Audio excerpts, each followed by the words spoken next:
The Jake Asman Show will begin shortly. Thanks to all these great Patreon members who help support the show.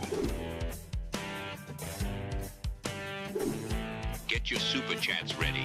Jake will be here in just a moment. If you love the New York Jets, this is the place to be.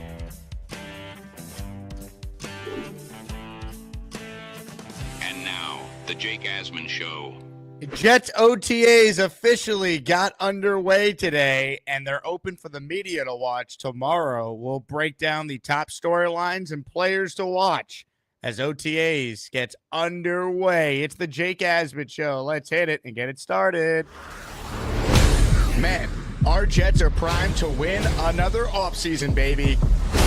We bleed Jets green each and every day. Will the playoff drought finally end? Kings of the offseason, baby. This is what we do. At least we have Garrett Wilson. We have Brees Hall. Please subscribe and hit the like button below. Super chat, baby. Cut the line. We have Sauce Gardner. We have Quinn Williams. Prepare to be underdogs. Now it's time to talk all things New York Jets. It's the Jake Asman Show. Here we go, here on a Tuesday, second show on the day. If you missed the first one, Beningo was on with us this morning talking about the Jets, talking about the Knicks, the Subway Series. So Joe B making his return to the show earlier today. Check that out if you missed it live earlier. We're presented today by Huga House. Get a Huga House hat, 20% off with code ASMAN at checkout. Maybe you could pitch as well as Max Fried has this year when you rock a Huga House hat. 20% off with the code ASMAN at checkout. Shout out to Huga House for being a part of our show. So OTAs are officially underway. In fact, the Jets have posted a couple of videos from OTAs, including the video I played in the cold open there that you see here on the screen of Justin Fields walking out to the practice field. It hits a little different than that first video we got 2 years ago of Rodgers doing the same thing, but there's a new quarterback. He's rocking the number 7, and Justin Fields will, of course, be the Jets starter this season. The OTAs schedule, let's kind of break this down, right? So OTA workouts, there's 3 different weeks of them, right? This week, it's May 20th through May 22nd. Then it's May 28th through May 30th. Then it's June 2nd through the 5th. And then mandatory minicamp where the entire team obviously needs to be there, June 10th through the 12th. Now, these are voluntary, right? So if someone is not there, they're not going to be penalized. As we know with the Rodgers stuff from a year ago, the only mandatory offseason activity is when it's actually defined as mandatory minicamp, which for the Jets is officially June 10th through the 12th. So what does it mean when you talk about OTAs? It means the Jets could actually be out there on the practice field, right? You see that video of Justin Fields. He's got his helmet on. He's wearing some pads, right? It's not like they're going to be tackling each other, but they're going to be out there. But they're going to be able to do 11-on-11s. So that is the significance here of OTAs. You already had the rookies, right? It was the first opportunity for Aaron Glenn to really be between the lines, coaching his team with his staff. And now you obviously have the whole roster now. And based on some of the photos that we've seen the Jets post, it looks like all the key veterans are there. Sauce Gardner's there. Garrett Wilson's there, which is good because obviously those guys would like new contracts. We hope as fans that the Jets could keep them here long term. So I think it builds up goodwill on both sides when the player is out there at something that is voluntary, when they don't necessarily need to be out there, especially when they want a new deal. Now, as far as storylines that I'm personally watching, I am very curious to see what it sounds like when we get to hear from Tanner Engstrand and Steve Wilks. I don't know if they're going to speak this week, but I've been told that both coordinators for the Jets will speak at some point during one of these OTA weeks. So that's the first thing that catches my eye as far as the storyline, especially Engstrand. There's so much uncertainty and unknown with what he is. So that's certainly piquing my interest, so to speak. Then I want to focus in now on some specific players. Fields is an obvious one, right? How does he look? What does his offense look like early? What does the depth chart look like around Justin Fields? That's an obvious one. You can't talk about an NFL team without mentioning the quarterback who's brand new. But specifically, I want to see a couple guys on this offense around Fields. Malachi Corley, right? We know he's got a new number. They put his locker in between Garrett Wilson and Justin Fields. Now, maybe that has something to do with the fact that Garrett is number 5, Corley changed the 6, and Fields is number 7. So that's why he's in between those two players. But Malachi Corley does not have a guaranteed spot on this team. He was drafted by the previous regime. He has talent, obviously, but the only time we saw Malachi Corley last year was when he was dropping a touchdown in a primetime game. He has 3 career catches. The Jets obviously don't have any proven commodities beyond really Garrett Wilson in that wide receiver room right now. What's his role during OTAs? Are they going to use him? Are we going to see him on the field with the starting offense, or what will project to be the starting offense? If I could hone in on like one offensive player beyond just Fields, I'm very intrigued by Corley. I'm also intrigued by Jeremy Ruckert. Hey, you got your college quarterback.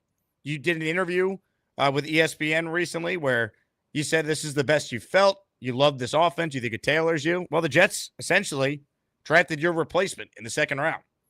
Jeremy Ruckert had panned out to this point. He'd be the starting tight end now going into his 4th year. He's never even scored an NFL touchdown to this point. It's a put up or shut up type of offseason / training camp for Ruckert because I don't think his roster spot is guaranteed. So I'm looking at Corley. I'm looking at Ruckert as guys that were here for the previous regime who had expectations that haven't panned out for various reasons.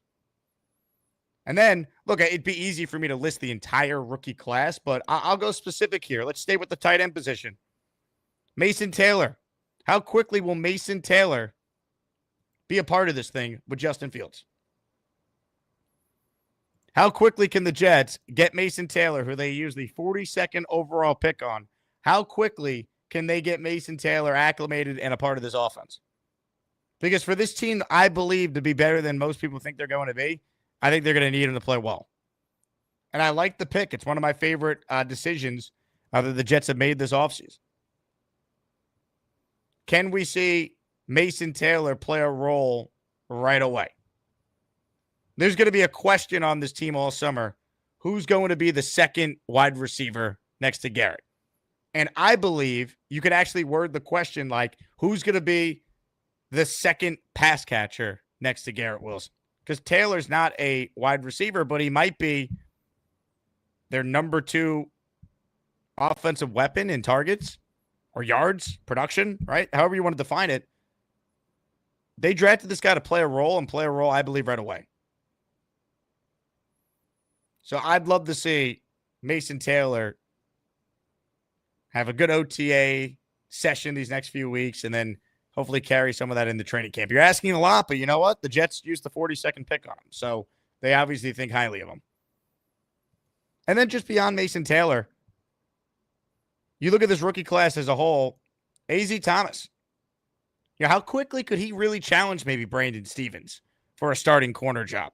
We know the Jets paid Stevens, but we know Stevens could play safety. Could they move him there? How quickly do we see that? So I'm intrigued by that aspect as well, right? Could A.Z. Thomas really challenge someone for a starting spot opposite Sauce?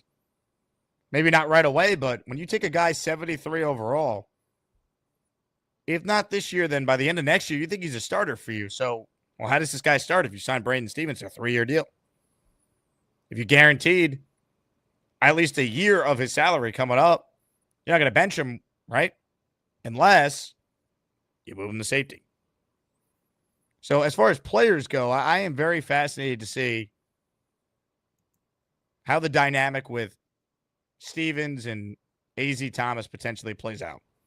Aaron Glenn's a coach that has consistently said every position on the team is going to be competing for starting time, except obviously quarterback. He's already named Fields the starter. So what if A.Z. Thomas goes out there and plays really well? Could he actually take over and be the team's starter? And then they say, Stevens, we're going to put you at safety. And they have him and Cisco.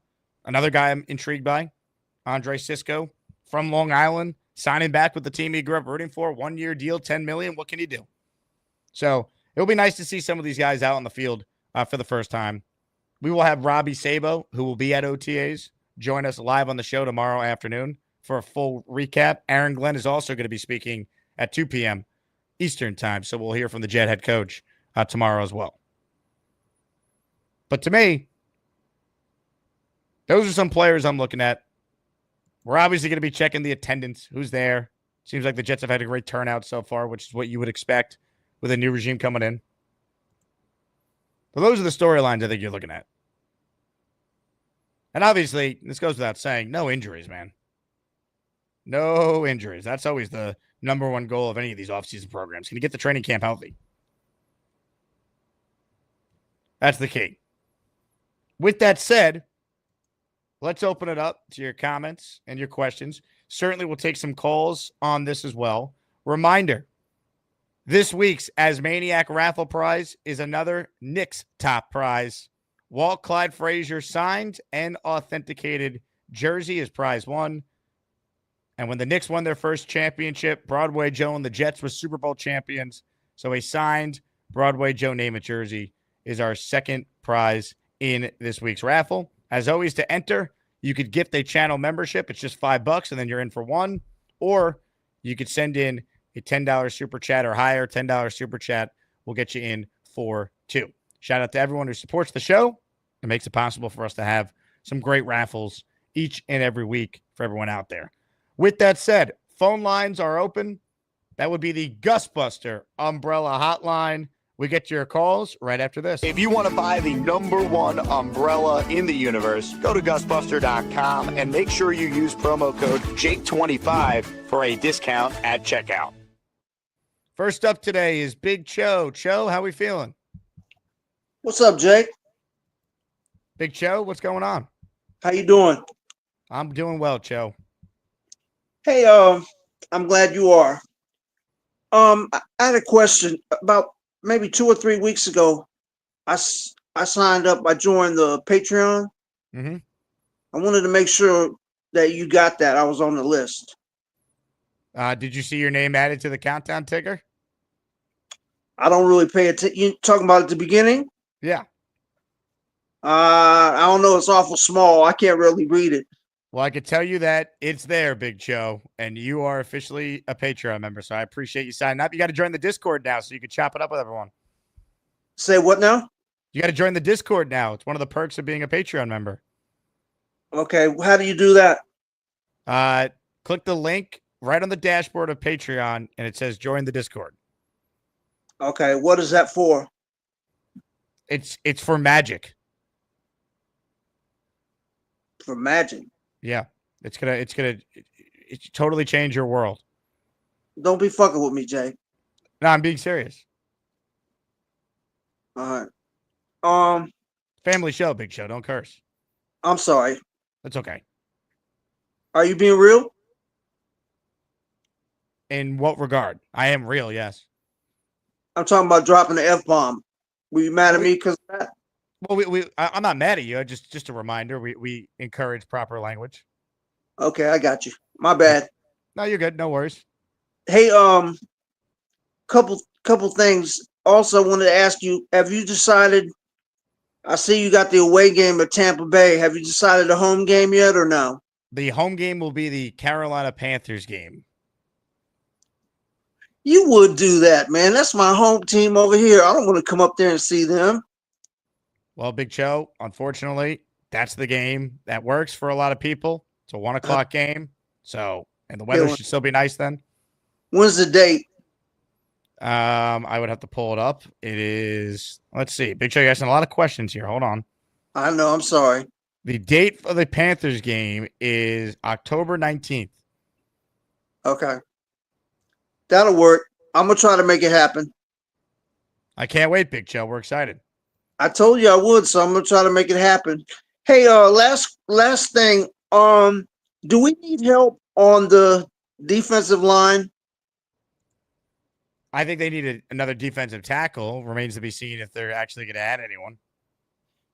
What about the guy from the Bengals who's having trouble with getting a contract? Is there any way we could trade for him? He's a defensive end, and I don't think the Jets are going to give a boatload of assets for a guy and then have to pay him when they got to pay their own first. Okay. Because he's awfully good. He is very good. It was just a thought. Well, Big Cho, we love your thoughts. Well, I appreciate it. Enjoy the show, man. Cho, appreciate you. You get the fuck out. Big Cho, everyone. A living legend. Let's see. Comments, questions, super chats. Bobby Beasley's in the house. Hey now. Be advised, Bobby Beasley will return next Monday with his lawyer to address false claims made by Beastbreaker 666. Stay tuned. Yours truly, Bobby Beasley. Get out of here, Beasley. You get the fuck out. Everyone be on high alert. Alan says Jets have no depth at edge. I mean, Michael Clemens is still part of the depth, so yeah, it's a problem. I mean, we got to hope that Jermaine Johnson, while he might not be what he was the last time we saw him play right away, that he's at least average, and then he gets better as the year goes on. But I still think they could use another defensive end. Maybe Tyler Barron could be pretty good. Yo, Holmes writes in Dennis Hopper already scouting for Hickory next season. What else we got here? Comments, questions, super chats. I'm curious which player the chat is the most excited about during OTAs. Like if I say to you, hey, you really hope this person stands out tomorrow, and that will actually bring you some excitement, who would that be? That'd be the question I would have. Our first super chat of the day comes from Nate. Coach Show taught Tex Winter the triangle offense. I don't dispute that being true. I don't know if it's true, but it wouldn't surprise me. Peter Castro says the Broadway Joe Namath helmet doesn't fit on his head. Well, back then they were a lot smaller, Peter. But I appreciate the effort.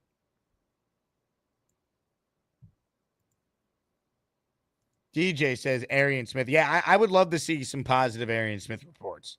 I would throw Curley in the mix as well. I think Henny wrote that.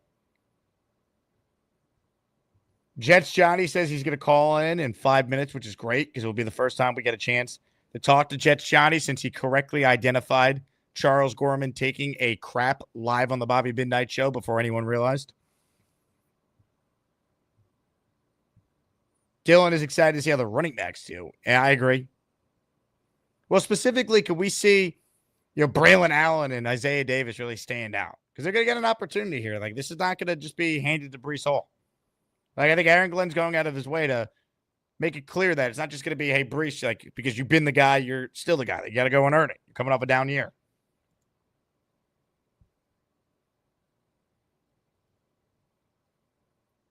Big fella says, I want to see how Corley does. 100%. New number, Malachi Corley. Henny, I want to see Corley be the number 2. That would be really surprising if that happened. I just don't see it. Yo, Holmes, we all know about Breece. What about Bruce?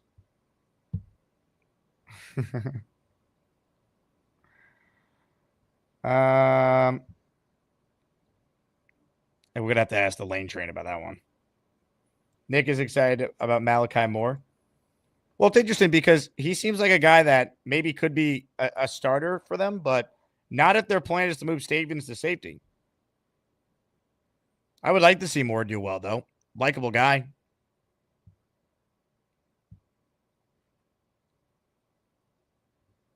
Dylan says, on defense, I want to see what Leonard Taylor does. I mean, maybe they think that Leonard Taylor could really take a step forward, and that's why they haven't added another legitimate defensive tackle besides the guy coming off a down year from the Chiefs. It's a fair question.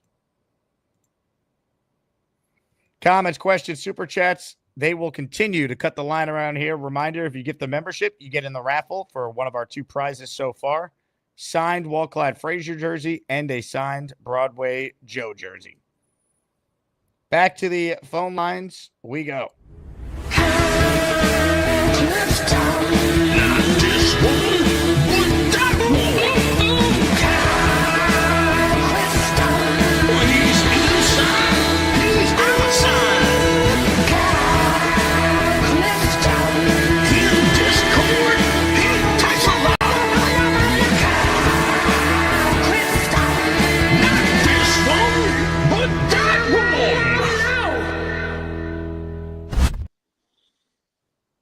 on, Jake? Mr. Clifton, how are we feeling? Good. I think one of the kind of sneaky guys that we should be watching pretty closely is Brees, because we're returning to a predominantly zone scheme this year, right? Where he excelled a couple of years ago. Yeah, good point. And it's something where I think that he's kind of underperformed last year. We're in a contract year. We want to make sure that this line is establishing the run, establishing an identity, and he's going to have to really be a huge part of that. And as well as Isaiah Davis and the rest of the backs that they have in the stall here, which I'm hoping that the Michigan UDFA will make the team, because he's someone who I think could be kind of a special guy catching the ball out of the backfield. That's the one guy on offense that I would be looking at. Defensively, I mean, take your pick. Like Tony Adams, like what's his role, right? Is he going to emerge as a starter, at least in the beginning, or is Malachi Moore going to swoop in, or like you said, is Brandon Stevens going to be in the mix there at the safety position? I think that we talked on the first show about not a whole lot of bad teams have bad offensive lines. Not a lot of bad teams have this much secondary depth either. Like, this is a passing league, and there's really a lot to like about this team, and the stuff that we don't like might be a little overblown, like not having a star number 2 pass catcher, for instance, right? It could be that this offense is going to be Brees, Garrett, Justin Fields, and hopefully Taylor will emerge as a tight end, and that is going to be the blueprint for what we're going to do offensively going forward. I also share a lot of the concerns about defensive line depth, both at tackle and at edge. I don't know what you do to solve that at this point. You kind of have to be selective and pray. The coaching staff is awesome. Yeah. Post camp cuts, post January, June 1st trades. Like there might be someone out there that you might be able to bring in that can really come in and surprise you. But basically, this is the hand that we're kind of rolling with at this point. Look, I think at the end of the day, like so much of our concerns with the team can be masked if the coaching staff is a lot better. Like, I think you could overcome the lack of maybe a true number 2 if you have a real offense that's running the hell out of the football, gets the tight ends involved, right? Like, could incorporate effective play action for Fields. You can get away with that. And then defensively, I have some concerns with their ability to stop the run, but if they play like more of a team, like they actually are schemed better and just play for one another rather than individuals, it felt like last year post Salah being fired, then in theory that could be better too, Right. And it's just, there's so many unknowns with these additions, right? Like tons. There's more uncertainty with this year's Jets team than I feel like any team we've talked about in a long time when it comes to this roster and the players and the coaches in particular. Because we really don't know what to expect from Cisco, from Stevens, from Fields, from Taylor in year one. And even Membu, like on paper, Membu looks like he's going to be terrific, but you get people in your building and sometimes they don't work out. So I appreciate your time, Jake. Kyle, excellent points as always. Great call. Hit the like button if you haven't. A couple super chats I want to get to here. JJ, thank you for supporting the show. $5 super chat cuts the line. Would love to see Reynolds flash like his days on the Rams playing behind Cup. Also, Jake, do you think another wide receiver will be added or no? I don't think they will add another wide receiver. I certainly would want one. I don't think they're going to do it, though.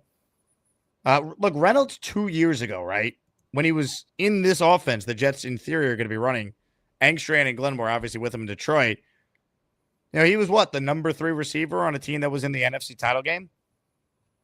Now, he wasn't good last year, and that thing that happened with him at the club that kind of derailed his season, right? He split time between the Broncos and the Jaguars last year. It was a mess. But 2 years ago, right, 2023, he had 40 catches and 608 yards and 5 touchdowns. If I told you Josh Reynolds does that right now, I think we'd all sign for that, right? I would. Because I'm also operating under the presumption this is going to be a run-first offense. So if I got that stat line from Reynolds, and I know what Garrett's given me, and we're going to run the ball with Brees and Braylon and Isaiah Davis, and obviously Fields is going to run a lot himself. That's what he does as well as anyone. Like, I think I could live with that if that's what they're going to get from Josh Reynolds. The problem is I don't know if we're going to be able to get that. I don't know if that player still exists. They obviously think so because he's the only 30-year-old free agent they've signed. Everyone else has been younger. So that's another thing to consider. Bino with a great super chat here. Jacob, I have to go to Steinbrenner Field in the AM. Rays fans have caused bathroom issues. I will have a full report tomorrow afternoon.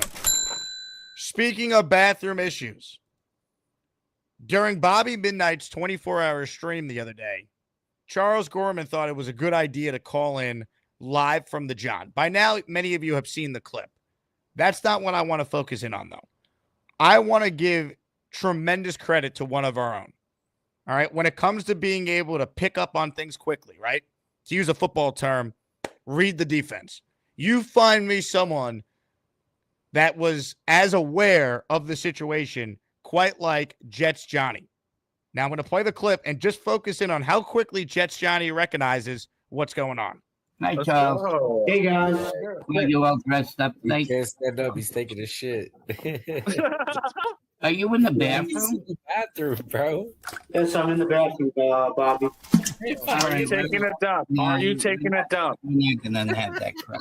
That man was way too concentrated. He couldn't show the fit because his pants were around his ankles. I'm not having that shit again. Charles, you're not coming in anymore until you get that. Indubitably. Yo, he just fucking.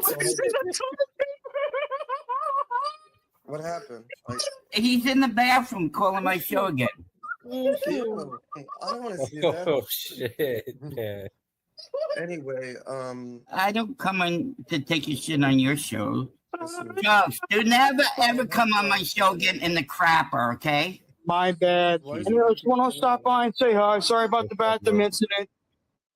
And Jets Johnny joins us now. Jets Johnny, my God, I could tell that you served in our military because your ability to recognize what was happening, react, that was impressive, man. Thank you, Jake. I appreciate that, man. Honestly, first of all, shout out to Bobby Midnight for the 24-hour stream, and shout out to Addy for making that what it was, because his laugh really sold it and made the whole thing. But so that whole Charles thing, man, like honestly, when it first happened, I didn't even like really know, because we were in the middle of a 24-hour stream and I was mad sick this weekend. So I kind of thought, like, I didn't even really realize that it actually happened until I went back and rewatched it, and I was like, oh shit, that actually happened. He came on taking a crap. But when he first came on, man, nobody's staring into the phone that intently if they're not taking a dump, man. Like, that's just facts. Like, I like, my time in the bathroom, you know what I'm saying? And when I'm in my time in the bathroom, I'm concentrated, I'm focused, I'm locked in. So I knew that glare in Charles Gorman's eye right when I saw it. And then on top of that, we already know he's got the history. So it's kind of a good guess, you know what I mean? But when he confirmed it for us and he didn't say nothing, I knew I was spot on. I knew I had him red-handed. So Gormani, I just want to say this, bro. You need to get better, bro, because we caught you twice now, and we can't let that fly no more, dog. Now, do you think that Charles thought that after what happened the first time on the Bobby Show when he called in wiping his rear, that somehow people would have forgotten about that incident? Because it's truly amazing. He would basically do something similar twice in the span of like 2 months. Facts. Yeah, I love Gormani, but we don't. I'm gonna just leave it at that. I love Gormani, man. He's the man. He's the man. We'll just leave it that he had a mental slip. He didn't know. He thought he was calling in from somewhere else. We're gonna go with that. We'll give him the benefit of the doubt because, to call in once, you can write it off as a mistake. You know what I mean? Oh damn, I totally forgot. I didn't know Jake was putting me on this soon. Whatever, right? We can forgive you. But when you do it twice, and then not only that, if you rewatch the video, right? Gormani calls in from the toilet. We call him out on it. He hangs up. Then he calls back, and he calls back with the toilet paper roll in his hand. Oh, it's like, bro, You can't make that shit up, man. I'm sorry, Kurt, but you can't make that up, man. Calls back in red-handed with the toilet paper roll in hand, man. So Gormani, we got to work on that, bro. You know, we love you and all, but that's not it, bro. That's not a good look at all. It's unreal, Johnny. I mean, props to you though, man. I mean, the ability to read the defense like that, man. I mean, that's Hell starting yeah. quarterback material.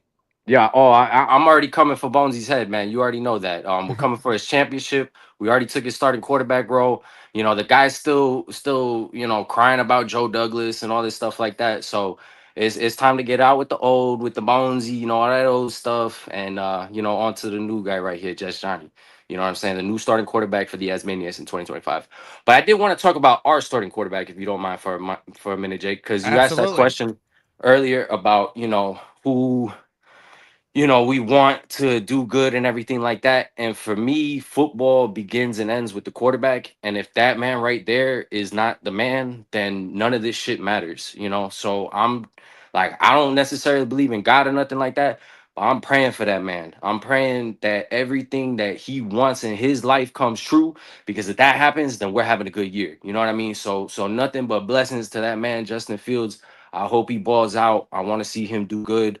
I want to see him protected. I want to see him have the ability to sit back there like me and be able to read the defense and make the right decision. You know what I mean? And so I'm just praying that between the offensive line, Mason Taylor, and the wide receivers we have, that he'll make that happen. Also, I do want to see Arian Smith shut all these people up for talking bad about his name before he ever stepped on the practice field. So those are probably my two guys that out of everybody I'd love to see ball out. Arian Smith balling out would be wild, but that'd be awesome. Yeah. I mean, that's what you, because then it kind of opens things up a little bit if he actually could be a player. We won't know just based on OTAs, but I mean, what a win for a new regime it would be if the most questioned pick ends up being a hit, right? A day 3 wide receiver that people thought should have won in the 7th round ends up being one of their better picks they make this year. Thanks. Yeah. And even if he just makes the team, you know what I mean? It'll be an accomplishment because of how it started out. You know what I'm saying? And a 4th round pick, a wide receiver, they're kind of supposed to make the team, but like not really. Like those guys get cut all the time. Day 3 picks, they get cut all the time. So I'd love to see him make the team. I'd love to see him get a number. Speaking of numbers, why the hell did we give Malachi Corley 6? When did it become a thing where you could do absolutely nothing and get a playmaker's number? I never understand that. Like, to me, if you're just a guy on the team and you're a wide receiver, you get 80 something. You get 83, 84, 85. Why is Malachi Corley and especially Xavier Gibson getting playmaker numbers when they've made no plays outside of Gibbs? I'll give it to him. That return versus Buffalo, he made that. Okay, bet. But what else have you done for me? You know what I'm saying? Like you've done nothing else for me, and I'm gonna give you a single digit number, a playmaker number, bro. You got me messed up, man. So I don't know if that was AG's decision. I don't know whose decision that was, but I'll never understand that, bro. Giving Corley 6? Are we kidding, bro? Like that's supposed to be a playmaker's number, right? Like from Yeah, so just in general, I mean, I went on this rant yesterday, so sorry if I already heard it. I mean, just I like seeing Will McDonald wear 9 as a pass rusher. I hate this college football nonsense that the NFL now allows. Like the numbers should mean something. Like it used to mean something when you'd watch a game and you'd be able to identify, for the most part, what position a guy played. Like that matters to me. Like this looks just stupid seeing a pass rusher wear number 9. Facts. Yeah, no. And plus he had an iconic number. He had 99. Like why?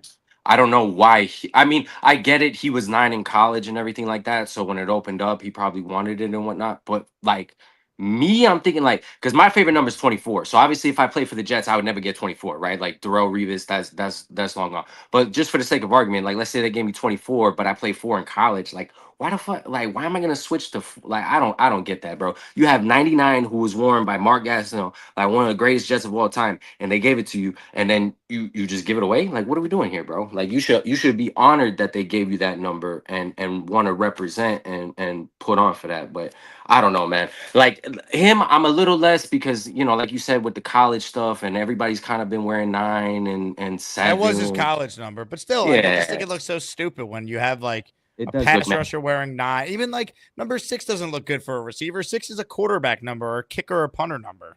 Facts. Yeah, it should definitely go to a kicker, punter, or something like that, or what you know. And like you said, like wide receiver's not really five; it's like 10, or you could go like because what was it? Santonio Holmes was 10, so you could go like 10 if you want to like you know low digit number. But I'm with you, bro. Like wide receivers, you need to be in the 80s and just stick up there. You're in the 80s. Go, you know, grab one of those numbers. I don't get this playmaker numbers for non-playmaker guys. I'll never understand it. But with all that said, I love you, Jake. I love the Jets. Go Jets. I'll see you in Tampa. I can't wait for that game, man. The meetup the night before. I'll try to make it. I got my son that weekend, so it'll be a little difficult, but I'll definitely be at the game on Sunday, man. So do we actually that's what I was gonna ask you. Do we got a section that we're looking at for that game yet? Or No, there's not a group buy necessarily. I'm gonna put some info in on where I've seen people are looking to buy. The tickets are way more money than I thought. I also realized it's the Bucks home opener, but we will have a tailgate that will be open for everyone beforehand. So we'll do a party the night before, a tailgate, and then working on a hotel group buy. I mean, you live in Florida, so it's fine for you, but for people making the trip who want to stay in the same spot, hoping to try and be able to provide a place for people to get a discount on their rooms as well. Facts. I did notice just like a PSA, like there's only one section of the stadium that really gets shade, and it's like the southeastern section of the stadium. It's like sections 119, or I'm sorry, 219, 220, are kind of in that corner where you stay away from paying like $500-600 for the sideline thing. So you could, you know, it's still a little expensive in that corner right there. But I know when you first mentioned the game, you were talking about a place where we can get some shade and whatnot, away from the sun and whatnot. And like, there's really no place in that stadium besides kind of those two sections in the corner because the sun's behind you. But yeah, man, I'm excited for that game, bro. If you know anybody gets tickets, man, let me know where you guys are sitting because I'd love to sit with all the Jets fans, bro, and fucking rock that place out, man. So, do you know if we can take over that pirate ship, bro? I don't know anything. I have no clue. That'd be hilarious, though. You need to find that out. Pirate ship, yeah. That would be awesome. We take over that fire ship, have Fireman Ed do the Jets chant from the crow's nest and stuff up there. Let's go, man. Let's make this happen, Jake. Love it. JTS, Jets, baby. Love you. Peace, man. Jets Johnny checking in. Love it. Great call there. That'd be pretty sick if we took over the pirate ship that they have in Tampa. Oh, that'd be hilarious. What do we got here? Peter Casher says, just win, numbers don't matter. Normally, I agree, and obviously I'll get over it if Will McDonald's awesome. And I'm not usually like the get off my guy lawn with sports opinions. This one I am, though. I think the number stuff is ridiculous. I think it's such a college thing that the NFL is now allowed. I personally hate it. Numbers, they matter. Now, I'll get over it if Will McDonald has 11 sacks this year and helps the Jets win. But they matter, man. Jay Quest writes in, Bobby made $3.74 an hour from the 24-hour stream. That's the American dream, baby. Money bags midnight, if true. Now, Jay Quest, is that $3.74 per hour rate just based on like the super chats he got over the course of each hour? Or did he give you like the YouTube analytics on like what the total streams added up to? Because YouTube, you get compensated through the ads that, you know, Google YouTube runs before videos and during videos if you don't pay for YouTube Premium. And then super chats, memberships, stickers, all that. That also is how creators can make money. Connor Long with an 11th month as Maniac Super Chat. Jake, did you see Barron somehow listed at 308 on the Jets site after weighing 258 at the combine? Also hoping Engstrom can get Corley in motion. You know, I saw something about that from Nania on Twitter today, Connor. I'd love to find out what the real story is there. This guy gained over 40 pounds. This guy gained 50 pounds from the combine to now. There's no way. So what does he actually weigh? That's a good thing to maybe be looking at tomorrow. Let's get to more of your calls right now. Before we do that, though, I referenced the video of Charles wiping his derriere on the Bobby Midnight Show. For those who want that, who haven't seen it, here you go. Charles, are you still there? Yeah, I'm still there. I'm just wiping my ass right now. Okay, that's fine. And then to have the unmitigated gall to then a month later call back into the same show and dump on the air. Just an astonishing amount of zero awareness displayed. Unbelievable. All right, more of your calls on the Gusbuster Umbrella hotline right now is... Ricky, New York is my name. Florida State is my game.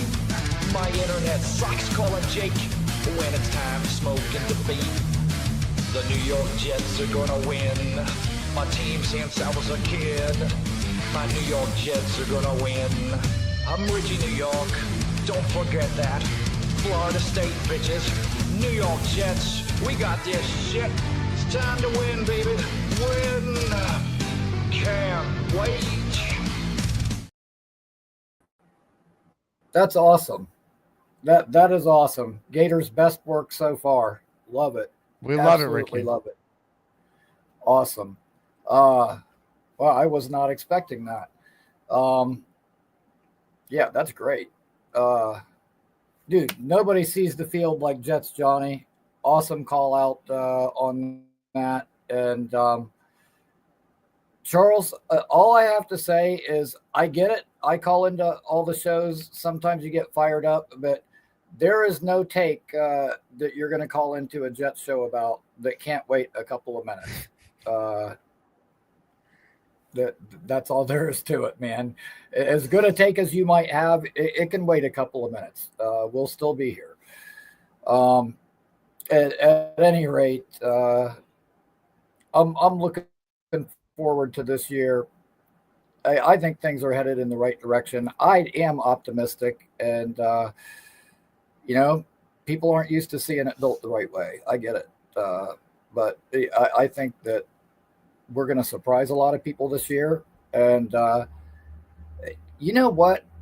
For the longest time, I was thinking to myself, damn, I wish we had our own stadium in New York, but there's just no place to put it. And I used to always say, like, maybe some big shipping company where they got all those containers, right on the waterfront somewhere, that would be a good idea because it would have the land. But then I came across this earlier today. Floyd Bennett Field in Brooklyn is an Air Force, air base that they had to shut down. Like, it's not being used. I guess the police department still has a helicopter pad there, and there's like a small section where like guys go and fly like remote control airplanes. But that's it. It's not being used really. Dude, that would be so awesome to have our own stadium in Brooklyn and actually be in New York. And like I said, I just kind of came across that today, and I'm like, really?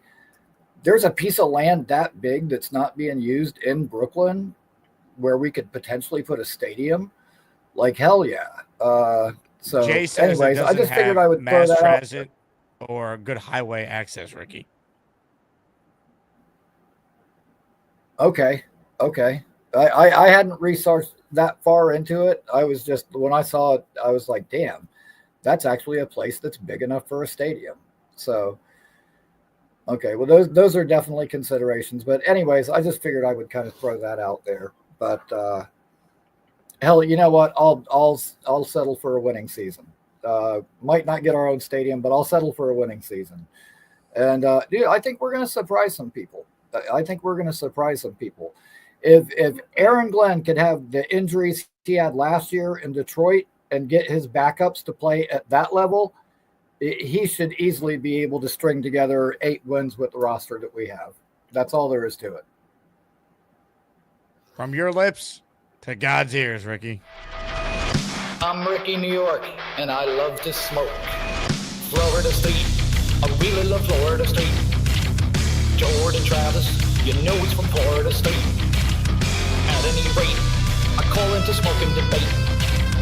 Florida State, I really love Florida State. At any rate, thanks for taking my call, Jake.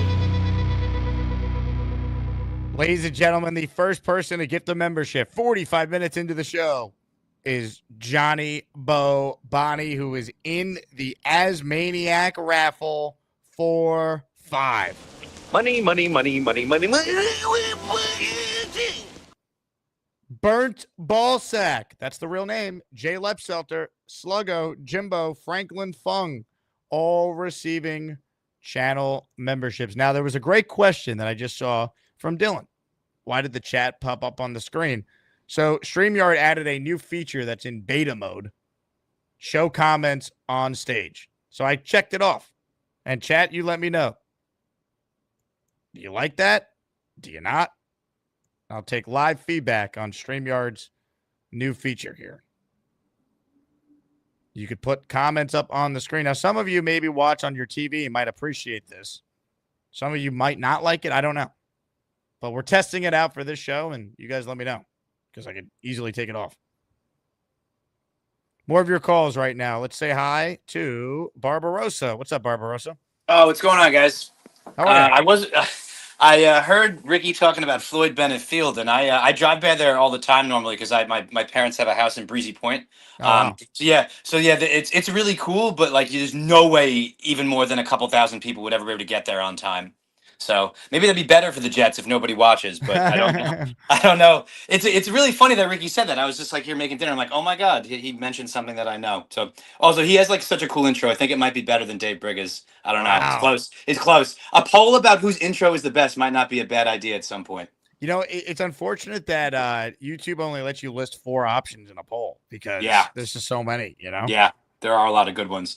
I didn't catch the show this afternoon live, but I was listening to it in the car, and as soon as the guy asked that question about the food in the letter, I said the same thing everybody in the chat was saying. I even yelled it out while I was stopped at a stop sign, and I think like the crossing guard, I don't know, she probably thought I was nuts, but the answer is P. I mean, that's the answer. Yep.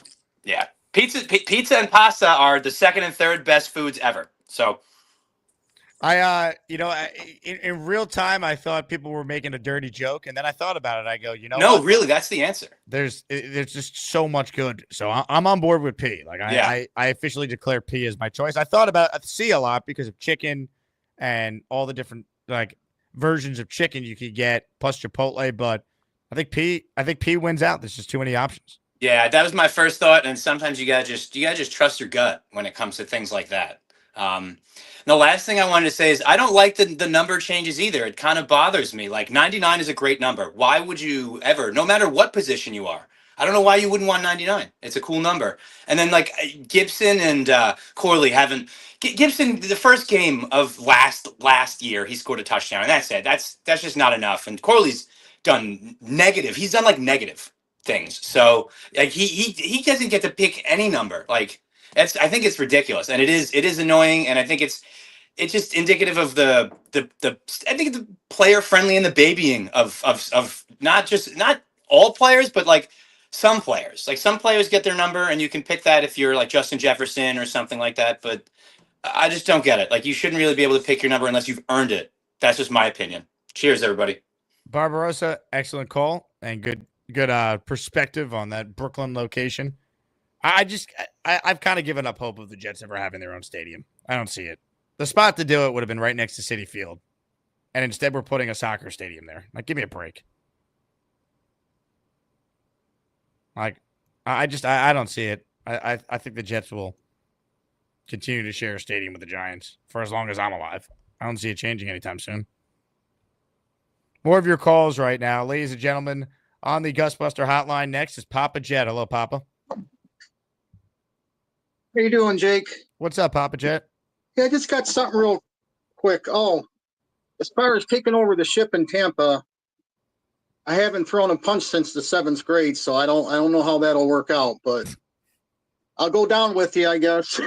You go down with the ship? Yeah, I'll go down with you guys.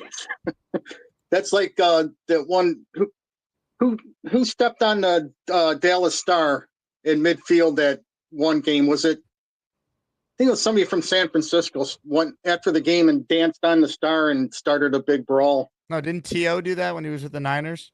Yeah, I think he did. Yeah, it was T.O. But anyways, Jake, I missed a lot of the first show, but I did hear you say something about a group rate in Tampa.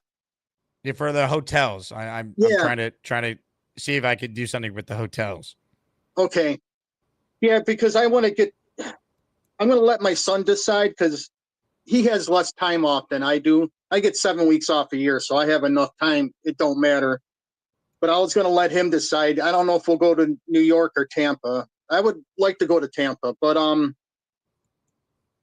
yeah. So as far as the tickets, though, so you're not going to do like try to get a block of tickets, right? We're responsible for our own tickets. Yeah, I'm just as usual. I'm just planning the. I'm not even like I can't even take all the credit for it. I'm just working with people on a night before party and a tailgate, and a hotel for people to stay in one spot if they choose. Okay. Well, maybe I'll hold. Because if I pull the trigger, maybe I'll hold off on the tickets. Because obviously, if I go there, I'd want to sit with some people, So, but okay. Well, that's all I got. Papa, appreciate you. More of your calls right now on our show. Ladies and gentlemen, on the Gusbuster Umbrella Hotline is someone who always has an opinion. Some of you like it, some of you hate it. But it's his time to shine right now. Plants are trying to kill me, so I think I'll eat a stick of butter. Yeah, ladies, you can do my music. Was weird. Okay. This is like messing with me, the setup here. We're good. So the Floyd Bennett Fielding, that's right off the Belt Parkway. I used to live over there. I lived over there for a year. I lived in Mill Basin. Beautiful living. Like, what a hell of, like, if I had to live back in New York, like, that's where I would live. That's a hell of a place to live. Like, really nice. But it's right off the Belt Parkway. I don't know. The federal government owns that land, right? Like, that was a military base. I thought there's a sports complex right there. It's called like the Aviator Sports Complex. I fought there when I was like 22 years old. There's a little sports complex there. So, I mean, I don't know how many people you could fit there or how you would acquire that land, but I don't think that's a bad idea at all. Like, I think that I don't know about the legalities of it because I think it's federally owned land, but that would be a great place, I think, to build a stadium. I don't think there's enough public transportation or it's big enough to fit that many people, it sounds like. So I don't think it will happen.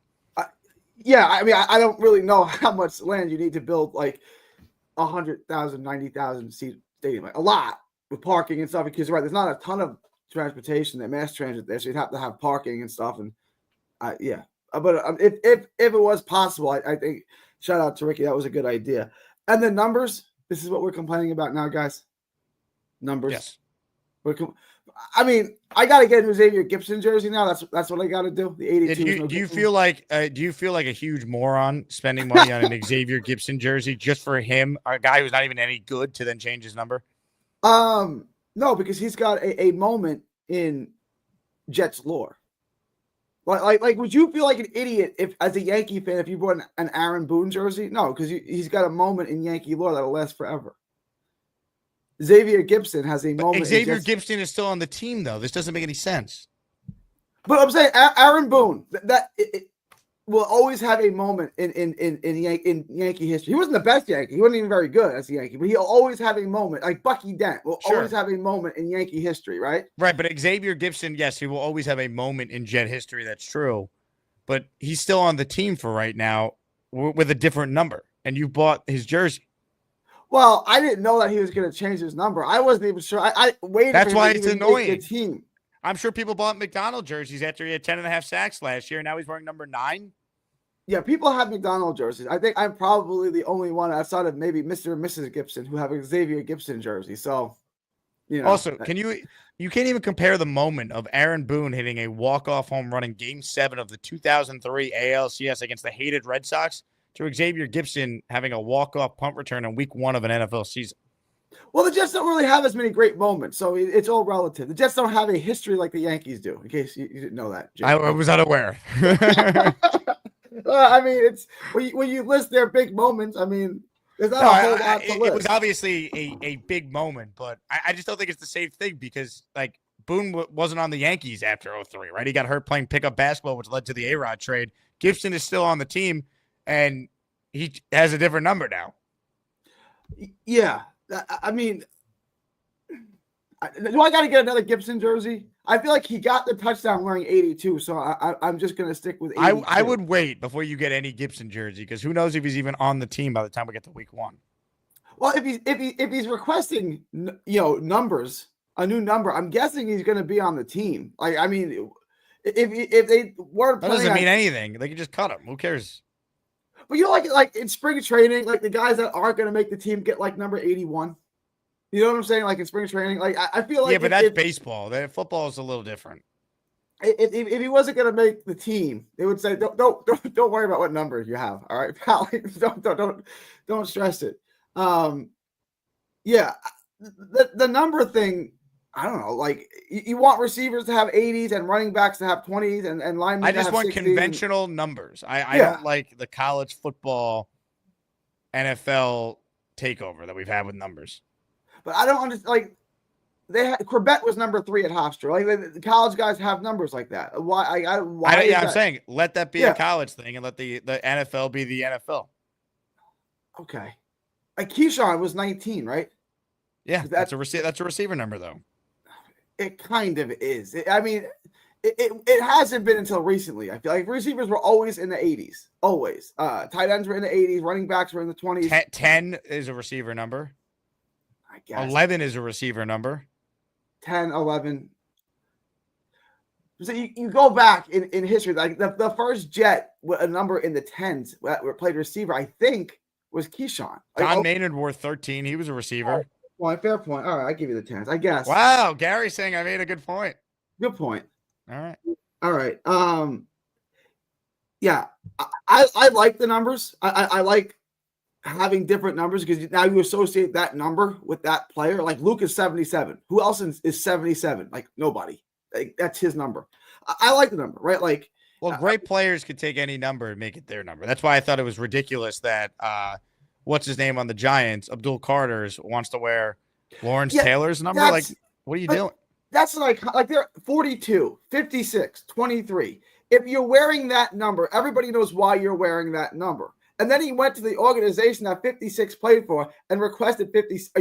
That's like going to the Bulls and asking for 23, or going to the Dodgers and asking for 42. No. I'd love to see a rookie.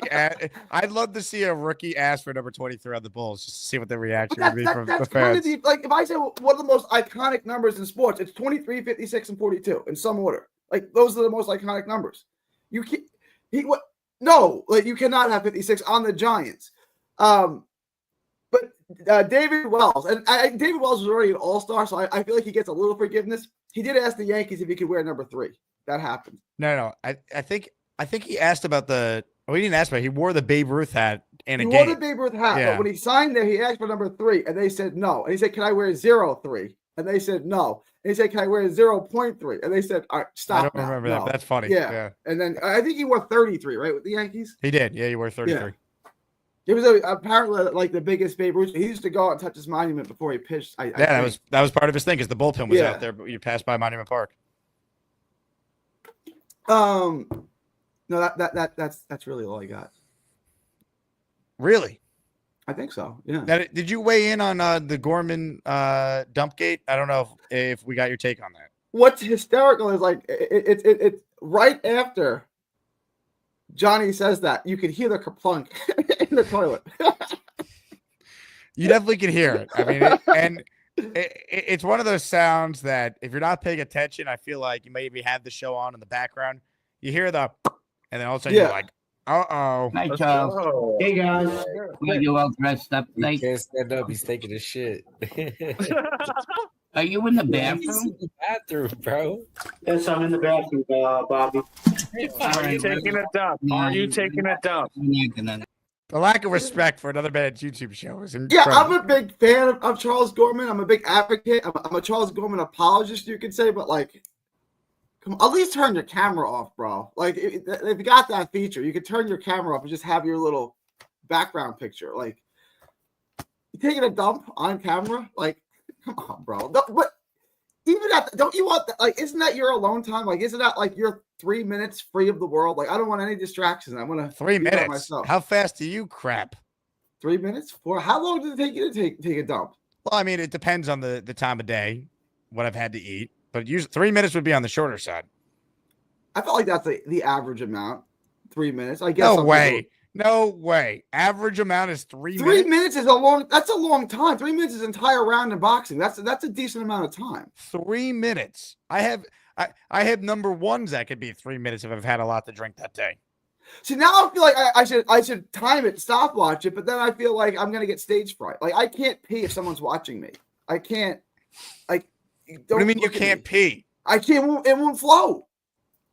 Like if someone's looking at me. So if you go out to like if you're at a baseball game and you go to and the it's bathroom, a long line, I gotta either go in a stall or like hopefully like there's not a line. I can't pee if there's somebody watching me. My dad says he has the same thing. He can't it won't flow. How do you know people are watching you? They're just like just if there's if there's a long line and you're at a urinal, there's like a line. Okay. And like there's people obviously watching you because they're gonna take that. They're waiting for you to finish. Yeah. Yeah. Right. I can't go. Like this surprises me because you're a boxer and that's an individual sport. So you got to treat peeing like it's all eyes on you on the star. You know, this is my arena. You guys have this anywhere in Houston where you just have a trough like at a country bar or like where it's just a trough like and there's no store. It's just like you just piss into a trough. Have you seen this before? Like a trough. You're saying? Yeah, and you just pee. Like it's just like a bar type of thing. Yeah, you just pee into the trough. Yeah, we had that in New York City too. That wasn't just in Texas. I've never seen. Okay, yeah. I've never seen one in New York. But okay, those I definitely can't. I can't unless I'm there. But I can't go. I cannot go. I won't. I can't start. It's like stage fright or something. I get that. It doesn't happen to me all the time, but it's definitely happened before. I think it's normal. I don't think it's that unusual. Okay. Well, everyone else seems to be flowing just fine, so I thought it was me. You know, like. Well, I think the bigger take is that 3 minutes for you would be a long crap. That to me, I would say that's about average. Being average is wild to me. I mean, I don't really want to take a poll on that, but like, let me know if you guys think that's like too short. I haven't time. I'm just guessing 3 minutes. I mean, people are saying run the poll. What specifically am I running up the poll though? Like, what's the question? Over under 4.5 minutes. So what is the question though? I don't like. How long does it take your average dump? How long does it take you to dump? Over under, and then 3.5 minutes. There's never been a poll more appropriate for May 20th Jets talk. All right, I'll run it up the poll. All right. Someone just said way under. Way under 3 minutes. I think 3 minutes. Three minutes. I think is about fair. And also, like 3 minutes is kind of a long time. We're including the wipe process as well. Like in the NFL, how you got to complete the catch. Yeah, you got to maintain the catch throughout. How long does wiping take? Well, but that's what I'm saying. Part of pooping is also the wipe aspect of it as well. Like you got to complete the whole process of going to the bathroom and doing a number 2. Yeah, but I mean, wiping. So does that change your answer? Long. 3 minutes and 13 seconds, like not substantially. How long does it take you to wipe? Doesn't take you that long to wipe. Once again, it depends on the situation. Yeah, if there's a liquid explosion kind of accident, that's going to take a little while. But your normal deuce, how long are you wiping for? I mean, were you trying to draw blood? I mean, if you're drawing blood from that, you might need to see a doctor. You might need to see a doctor. Yeah. Well, Gary, you always find a way to really inspire the conversation. So this was one of your better calls. All right. Appreciate you, Jake. Ladies and gentlemen, Gary. We're the freaking New York Jets, so we're built for this shit. Maybe Aaron Glenn was ahead of his time with that line, huh? Given today's topic. Let's see. Super chat here from Bino who says, Fenway pisser was an actual trough up until about 20 years ago. It was the nastiest thing ever. God. I'd imagine that is disgusting. Because think about how old Fenway is. Man. Rick Kent says, Jake, don't you have a bidet? Questions I never thought I'd be asked on a football show. I do. Remember, Tushy was a sponsor last season, so they sent me a free bidet. And I have a squatty potty as well. There was like a Twitter thing going around yesterday. I'll find the exact question because I responded to it because I wanted to share my wisdom. And I'll share it with the Asmaniacs watching this show. It was the question was by @FitFounder. What are some purchases under $300 that will instantly change your life? You know what? This is actually a very good question to just do in general here on the show. What are some purchases under $300 that will instantly change your life? And I responded and I wrote a bidet and a squatty potty. Well under $300. Not even close to $300. So I recommend that. Hennessy says, how about them Knicks? Suck it, Allen. Ladies and gentlemen, go New York. Go New York. Go. Fuck you, Allen. All right, let's get to more of your calls. Ladies and gentlemen, for the first time today, let's check in right now with someone who knows a thing or two about pooping and potentially pooping his pants.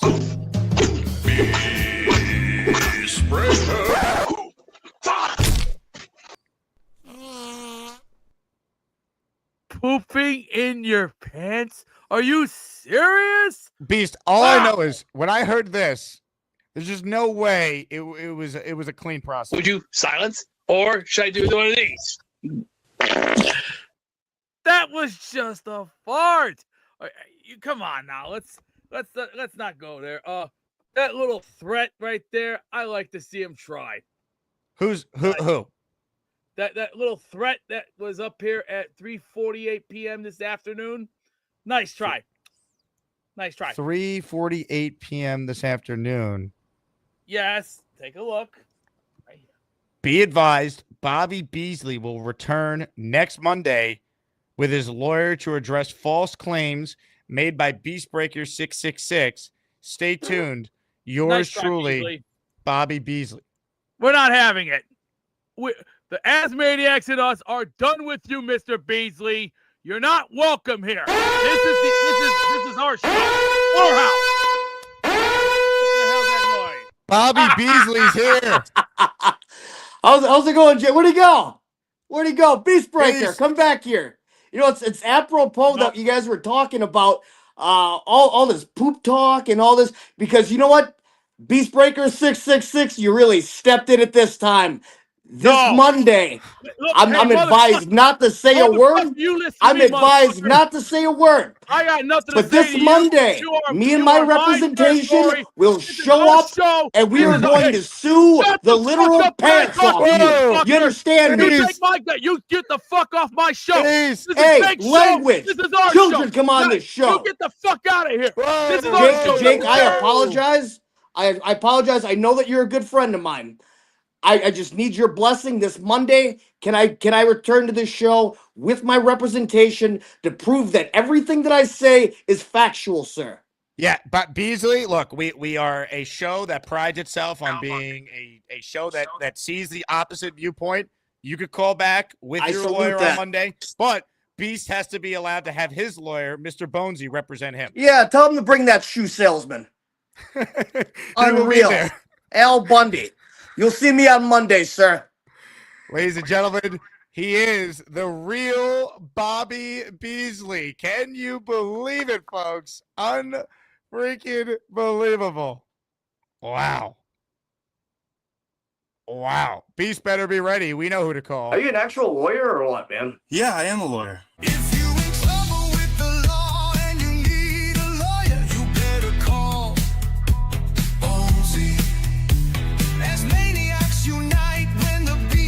Trouble, so you better call Bonesy. Ignore the shoes behind him. Those are law books. Those are law books.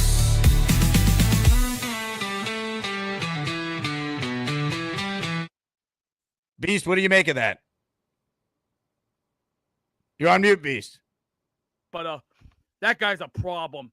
He ain't welcome here. This is a family and kids show. I know what he's trying to do. He's trying to turn it into the Jerry Springer show. It ain't working. Not this time. No, not gonna work. All of his fraud stories, all his AI crap, all his political poop stain nonsense. It's just as bad as the toilet. I ain't having it this time. No, we're not having it. The ASMANIACS and us are gonna say no. Sorry, Bobby Beasley. Your time on this show is game over. Denial and all fraudulent. Dylan spotted it. Jake spotted it. Gator saw it. We all saw your shit. Game effing over. You're not welcome here. This is Jake Asman's show. This is his show. The Asmaniacs here, we represent this show, not you. You're a fraud. You were exposed. So, in the words of Jake Asman, as he once said, get out of here. Bye. Bye, Beasley. Get off this show. You're not welcome here. I'm sorry to tell you, you've been exposed. I already sent the video to the principal of Curie High School, and I will be getting a receipt from them very, very shortly. And so I don't care. Hey, Beast, it seems like there's some Beasley supporters in the chat. Admiral Mighty Buffoon says, I hope Bobby Beasley takes everything Beast Breaker You know what, has. Admiral Mighty Buffoon? You just said bye-bye. Goodbye. Hit the whole loser. Now look what you've done, Admiral Mighty Buffoon. No more protection from the Asmaniacs. Had to pull you out of the chat and cast you down with the sodomites. Sometime down here will make you feel like you've been run over by the lane train. You understand me? You catch my drift? Give him 24 hours to think about it.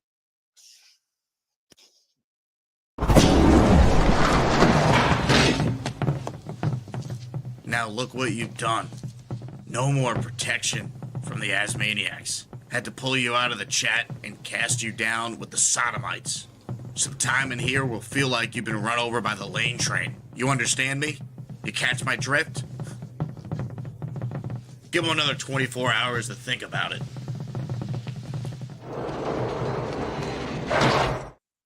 Now, Mr. Jake, there's one more up there from Mr. Allen Avatar. Go to it right there. 443. Go to it. Beasley. 443. Yeah, right here. I'm in the Eastern time zone, Beast. You're in Central time zone. Look right there. See where my finger is?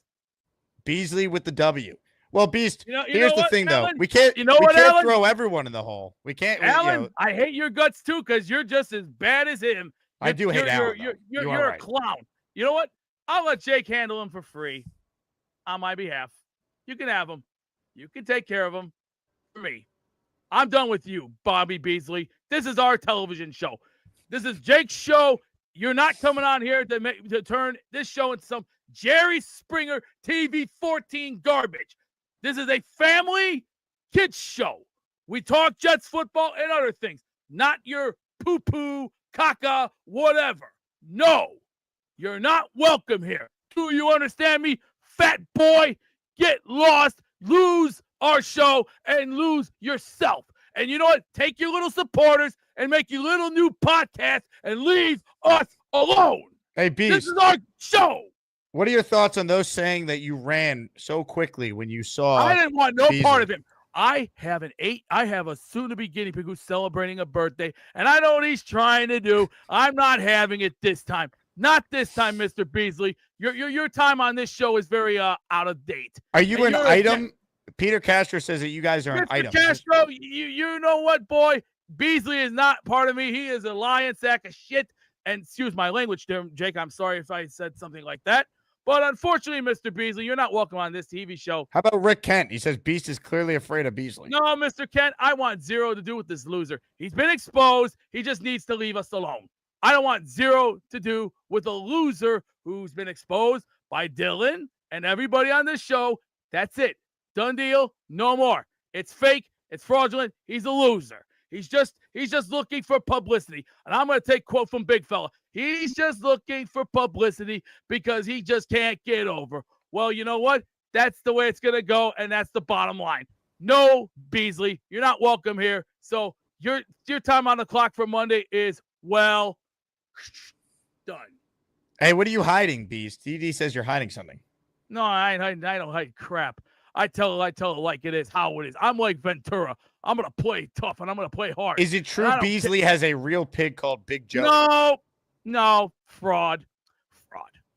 Jets Johnny says, be afraid, be very afraid. Johnny, stop kissing his ass because I'm not buying not one bit of it. It's a load of crap. And I'm just, you know what? I'm going to ignore this because, you know what? As I've said before, it's time for me to move on from this loser and move on to better things in life like mowing, finding something better to do, and going for the future. The future is now. Bobby Beasley is the past. He's dead. He's long gone dead and forgotten. He's nobody, and he's just one word, and it's a 5-letter word. That's spelled L-O-S-E-R. Loser. That's all. That's it? That's all. I'm not going any further. And I don't want him on this show Monday. I don't want him here. Well, what He's if he done. calls in? I can't take his call. He's done. We do not need this show being a Jerry Springer-like show. This is a family show, not a Jerry Springer show. I think we got to hear him out, Beast. He's a fraud. He is a lying sack of shit. He's been making fake stories about me since I exposed him April 29th. You're afraid of Beasley, admit it, Jason. That's what Rick Kent just wrote. No, Mr. Kent, I'm not going to admit nothing because I've already been there before. The guy was exposed. He's a fraud. Dylan has said it. Big fella said it. Everyone said it. Even PBM has said it. The guy is a fraud. And he has to admit it. He went to Oak Creek High School. Tyler told me. Everyone's told me. That's it. We're not going to have it anymore. That's all. Enough is said. We're going to go on to the next caller, and we're going to move on with our lives. If he comes up. All right, more of your calls right now here on our show. For the first time today, we haven't gotten his take on things. Let's say hello to this guy. Shut up! Beast, what's on your mind? Let me just calm down for a minute. I'm trying to. My guinea pig is 11 months old. He's going to have a birthday coming up. I'm not going to have this. No, not this time. I'm just going to ignore him. And When's his I'm not birthday? gonna listen to... Come on, you should know by now. June 12th is coming up. That's Joey's birthday. June 12th. Can't wait. And and I don't want to hear it. I don't want to hear his fraud stories. It's full of crap. He got exposed live. Was it April 29th? We already saw the picture. We all saw the pictures. He did not win Prom King. He didn't win Class Clown. He never went out with Britt Baker. He never went to the same school as I did. He never did any of that. The guy is a lying sack of crap. I figured him out. He's another nobody. He's a schmuck, a clown, a fruit, a nobody, a nothing, a peon. He's nothing but a zit on my ass that needs to be squeezed. Jets Johnny says, you ran like a coward, admit defeat, bum. Why don't you shut up, Jets Johnny, before I knock your teeth out, jerk? You don't know nothing about this. You don't Peter know. Castro wants to know, were you and Bobby Beasley lovers, Beast? Fake. And Mr. Castro, he never went to the same school. He went to Oak Creek High School. Oak Creek. That's in Hey, Wisconsin. Beast, little Joey shares a birthday with Bino's pet rock. All right, we'll make it fair. We'll make it 2 birthdays in one. We'll make it that one. Let's make it fair. Also, Beast, we're a family show, so you don't want to threaten people. You got to be careful. Well, I'm only going to say this one time. Bobby Beasley, you're not welcome here. This is our show. This is Jake's show. He built this show on his own, and all you're trying to do is make a fool out of it. So you know what, boy? You got to go, bro. And nobody wants. You get the fuck out. All right, more of your calls right now. Jay Quest is on the line. Hey, Jay Quest. What's up, Jake? How you doing? How's the walk going, Jay Quest? It's going good. I actually left because my wife yells at me when I call from the house, so I'm just really going around the block to avoid Love her. My question to Beast is, first of all, Gary, thank you for ruining my dinner. I was having dinner. He's talking about taking 4.5-minute shits. I fucking spit my food out. Terrible. But Beast, you constantly mentioned Bobby Beasley from the start, dude. Like from your first call. I want to talk to Beast. Why is he always mentioning this guy? And now Beast, you have a problem because Bobby Beasley's coming. Right? I'm Team Beast. I gotta say, I'm not a fan of Bobby Beasley. I know. I know that, Jay Quest. This guy is public enemy number one. After crushing him on the 29th of April, he's been sending threats to Dustin's phone, and I'm like, you know what? I'm not gonna buy it. I'm just gonna ignore it because it's, you know what it is? It's child behavior. There's a difference between adult and child behavior, and what he's doing is child behavior. Unacceptable. Maybe you should have never mentioned his name from the go, and then we wouldn't be in the situation where he's trying to take away. No. What he did was throw his little threat on this show. He thinks he's gonna get away with it. I got news for him. He's not gonna accept if he does upset my little boy. There will be consequences of $5,000 on his head. $5,000. No one's fucking with Joey. All right, no one's gonna fuck with little Joey. I promise you that. All right, but we all know Bobby Beasley's past. right? We know about Oh him yeah, getting caught having sex. we do. Yeah. We got him We right. know about- That's why I don't want nothing to do with him. He's a loser, a wannabe. He's nothing but dog turd on my shoe needs to be swiped. As a matter of fact, I got better things to do, like shine shoes, cut grass, live a better life. This guy is just looking for publicity, and I'm gonna stick to it. I'm just gonna stick to what people Listen, told me. Just ignore him. call. He's just a little baby. Give Bonesy a call. Give him the rundown. What's going on? I And, already Bonesy- gave the word to Joe, his boss. Oh, you called Alden's? I already gave out the red alert warning. Now, what Hey, if call him back right now. Call up They're Alden's. closed. They're getting they're about to close. No, they're open. They're open, baby. 6 p.m. they stay open. Well, I could Make the could call, do that. Beast. Do Yep. Give a call to Hold on, Bonesy. Let me see if we can get the signal going here. Well, Beast, I got your back though, Beast. All right. You're Hold good. on. Later, We Jake. need you, Dayquest. Can't Amy? leave All yet. right, I got 2 minutes. Come on, answer the telephone. It's 5:55 where they're at. Hello? Is this Joe? We got you on the phone here. Can you want to explain that you want to talk a bit, or do you want to talk? Are you about to close right now? I'll tell you what. Have Bonesy call my telephone on Thursday morning immediately at 9 because I'm going to be on the road in the suburbs trying to do my job. And if this Beasley keeps running his mouth, I'm not going to listen to him. I'm just going to ignore the son of a gun and move on because this guy is just looking for publicity. Am I not right, mister?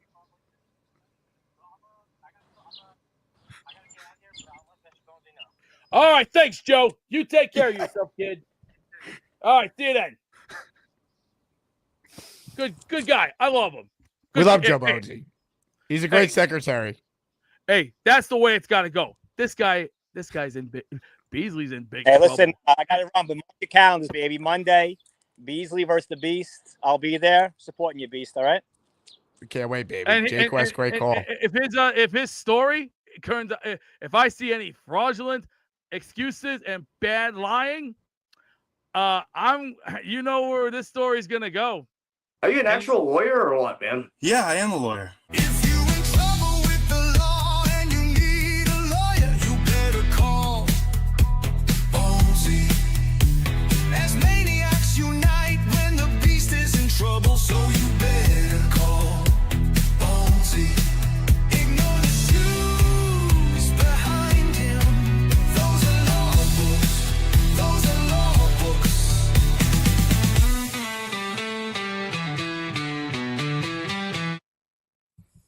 Artie is up next. Hello, Artie.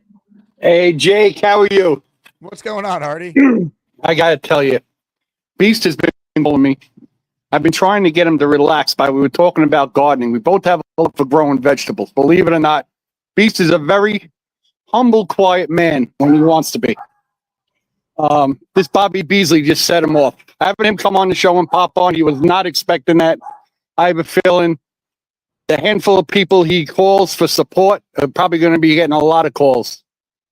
Anyway, we are Team Beast. We got your back, Beast. You got to relax. You got to listen to the big fella. Calm down. Be calm. Anyway, Jake, the number thing.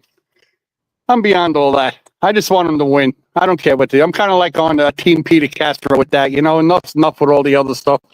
Let's win some games for once. That's the And biggest whatever thing, Artie. happens, happens. But it's a personal preference thing. It's like it just looks True. weird. Yeah, it does. It does. And the numbers, you know, I feel bad for the people that bought these jerseys last year for some of these players. I mean, do they have a deal where you get to trade in your jersey and get at least a discount to get a new jersey with the new number? Or Not you that ass I- out? Yeah, not that I've seen. I haven't seen anything that the Jets have done. Like if you bought a Will McDonald jersey last year, like I don't think you're getting a refund on that. Right, exactly. So, I mean, like, it's almost like a money grab for them. Like, they let these guys do it. I mean, once you're in the NFL, you pick a number. That should be a number. I mean, like, a lot of people bought McDonald jerseys last year. So I don't think that's real fair. But Well, the I'm not only time I surprised. think it's okay to change your number, if you give like advance notice, you're going to do it. Like Garrett Wilson told you for 2 years that the second he was able to change his number, he was going to do it. And right, like you knew that. We all knew that. like Will McDonald, we never got any indication he was going to change his number. True. Yeah, it's just a shame. But you know, Woody's Woody. You know, I mean, he lets people do what they want. And I wish you know, it just wasn't the case. But we're looking forward to the Tampa trip. We know it's going to be hot. We were in Bobby's room the other night. We were talking about our experiences in the past at Tampa Stadium. Just got to be careful, not trying to discourage anybody from going, but you got to limit the alcohol. You got to drink plenty of water. It's going to be hot. Oh yeah. But it's going to be a great time. It's going to be a great time.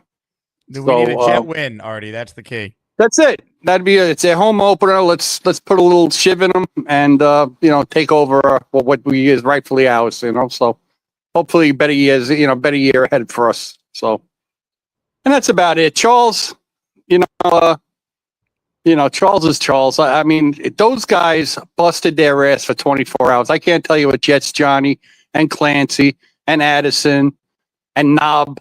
They were, you know, I went back and forth like every few hours. I popped in to say, you know, see what was going on. They were still there, even while Bobby was happening, which I'm glad he did because I didn't want to see him get sick or get killed trying to stay up 24 hours drinking caffeine and stuff like that, like a Freddy Krueger movie. He got some rest, and those guys held down the fort. It was an unbelievable show. I can't believe when Charles was pooping, Kyle Clifton had to be there. The only time I ever seen him in Charles in Bobby's chat, and he's there with Charles pooping. So I thought that was kind of fun. Anyway, hope you guys have a great day. It's sweltering hot down here today, and I'm going to enjoy the rest of the show. And peace out. Artie, always appreciate your calls. Let's see. Where do we go next? I think I have the perfect segue off a call like that. Ladies and gentlemen, for the first time since he did a 24-hour stream over the weekend, we say hello to... Hi, everybody. This is Bob from Vermont. I am Bob, of course. Hi, Jake. Hi, Bob. I'm in my orange chair. Oh, I see. I see. I promised you I forgot. I had to move my computer chair back and put it there. That was the stream, Bobby. Have you recovered? He looks like a cartoon raccoon, I think. Bobby Beasley is a longtime arch nemesis of Beastbreaker, and he's trying to steal Beast's identity, apparently. Well, he's annoying as shit, I think. Yeah. I don't like him. Is he still on? No, Beasley left. He says he's going to call back Monday, so... No, I'll give him some shit on Monday. You'll go head-to-head with Beasley? Yes, I will, definitely. I see. He looks like a cartoon raccoon, I think. Cartoon raccoon? Wow. Yeah, look at his face. He looks like a cartoon raccoon. Now we got to talk about the real issue at hand. I'm very proud of you. Second time on my show. I know. I'm very proud of you, though. I like the way you handle it. You didn't let him push. Now this time I handled it right. This time. Oh, hold on, Bobby. I didn't mean to do that. I'm switching slides here because I want to play it. Yeah, I mean, look how far you've come. The first time you tried to do the little pooping on your show, you allowed it to happen. Charles, are you still there? Yeah, I'm still there. I'm just working my ass right now. Okay, that's fine. You said, okay, that's fine. And now the next time you tried to do something like that, you were not happy. Yeah. You shut him down right away. Hi, Charles. Hey, guys. Are you all dressed up? He can't stand up. He's taking a shit. Are you in the He's bathroom? in the bathroom, bro. Yes, I'm in the bathroom, Bobby. Are you taking a dump? Are you taking a dump? You're not gonna have that crap. That man was way too concentrated. He couldn't show the fit because his pants were around his ankles. I'm not having that shit again. Charles, you're not coming in anymore until you get that. Indubitably. Yo, he just fucking. What happened? Like, He's in the bathroom calling my show again. ew. Hey, I don't want to see that. Oh shit, man. Anyway, I don't come in to take a shit on your show. listen, Charles, do never ever come on my show again in the crapper, okay? My bad. Anyway, I just want to stop by and say hi. Sorry about the bathroom incident. You shut him down, Bobby. That was impressive. That's growth. I'm very proud of you. Well, he said, "Oh, I'm sorry." Well, 3 times on my show, Charles. You're 3 strikes and you're out. Yeah. He needs to show some respect to your show. You can't No, poop it's on another not man's about YouTube my show. On my show, fuck that. Yeah. No, bullshit on that. I told him that. If he does it one more time, he's not coming on anymore. Wow. Yeah, I mean, you might have to give him like a suspension for a little while. Yeah, until he learns to not have respect for my show. I'm surprised he hasn't tried to do it on your show yet. Yeah, I mean, I'm fully expecting it now. I mean, this guy has zero social awareness, it appears. Yeah, I know. He doesn't do it on his show, you know. No, but we know he has no problem just ripping ass at any point in time. I know. I didn't see him coming back on with the toilet paper like Addison said. Oh, look at the toilet paper in his hand. Yeah, ridiculous. I think the second one. Excuse me. I'll tell you what makes the clip, though, is once again Addison's laugh, which reminded me of the first time we got a great Addy laugh. Oh. That was crazy. Yeah, he likes to rip ass and then, just imagine if you are roommates with the guy. Ugh. Well, did you hear that Charles is getting his own place? He moves in on Yeah, Thursday. I know that. I definitely know that. Apparently, the new nickname for Gorman is the Mad Dumper. Yeah, the man dumper. I agree with that quote right there. He should be called the man dumper. So how much did you sleep after the 24-hour stream? What was the next day? Well, I tried to sleep. I had like 6 hours sleep, then I went back to bed after that. 6 hours? That's all you got? Yeah, then I woke up for a while, then went back to bed, and I slept for like 10 hours. Now, Jay Quest said that you made $3.74 per hour. Is that true? I don't know. I didn't. Where did he get that calculation from? I have no clue. Actually, I don't know. I didn't calculate everything. Ted says that one more time and he's shit out of luck. Yeah, one more time he's shit out of luck. I'm telling you right now. Are you going to the Yankee game tonight? No. I'm not going to the Yankee game tonight. I'll be watching on television. Nick game tomorrow? I will be at the Nick game tomorrow. Yeah, let's go New York. Kill those pieces. Can I get a go New York, go from you? Go New York, go New York, go New York, and beat those smelly ass Pacers. What do you think smells worse, the Pacers or Charles Gorman? Probably Charles Gorman. Wow. Yeah. Strong. Would you like to be a roommate with him? Charles? Yeah.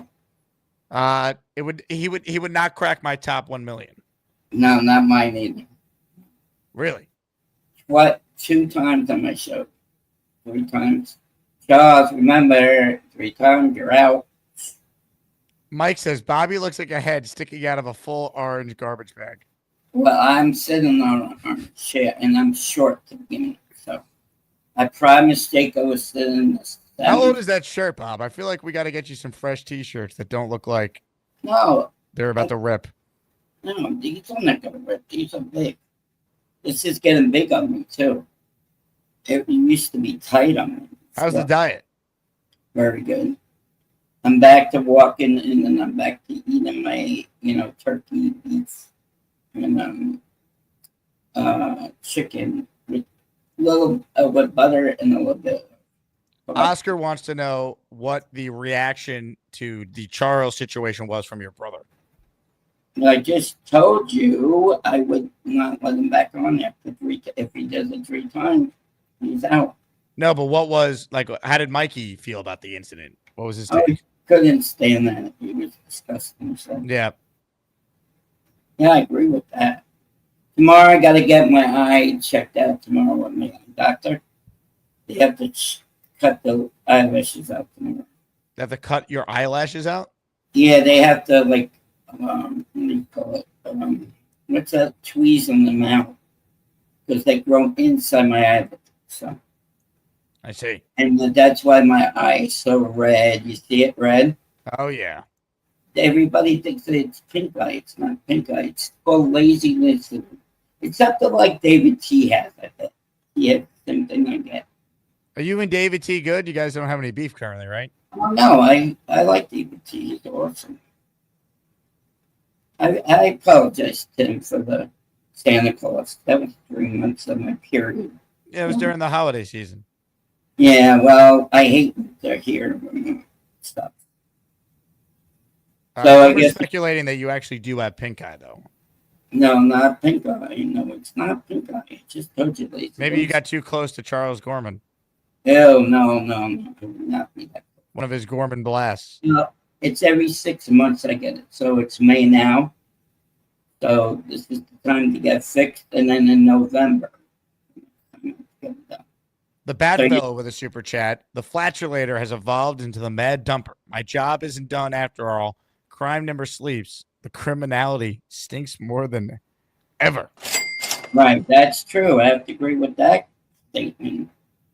Definitely true.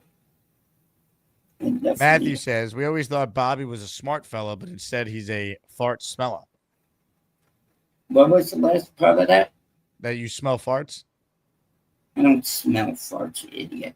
Matthew, go back to the chair. That's what Matthew Smith's saying, yeah. Yeah, go back. Anybody else after me, Jake?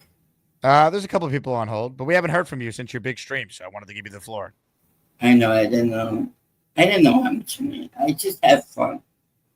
I'm glad you had fun. Yeah. Were you surprised I did it? Yeah, I mean, I know you had mentioned it, but I didn't realize it was this weekend. I called in a couple times. I was a part of it. Yeah, I know. You were at that bar, right? Yeah, and I called in wearing a full Knicks uniform, too. I thought that was fun. Yeah. What bar was that at? Where you were at with your friend? To be honest, I don't even remember. It was except that I thought you were like in Central Park or something. I was not in Central Park. In fact, it couldn't be any less like Central Park. It was like a lighter bar. And they had music going in the background. We had fun that time. Oh, yeah.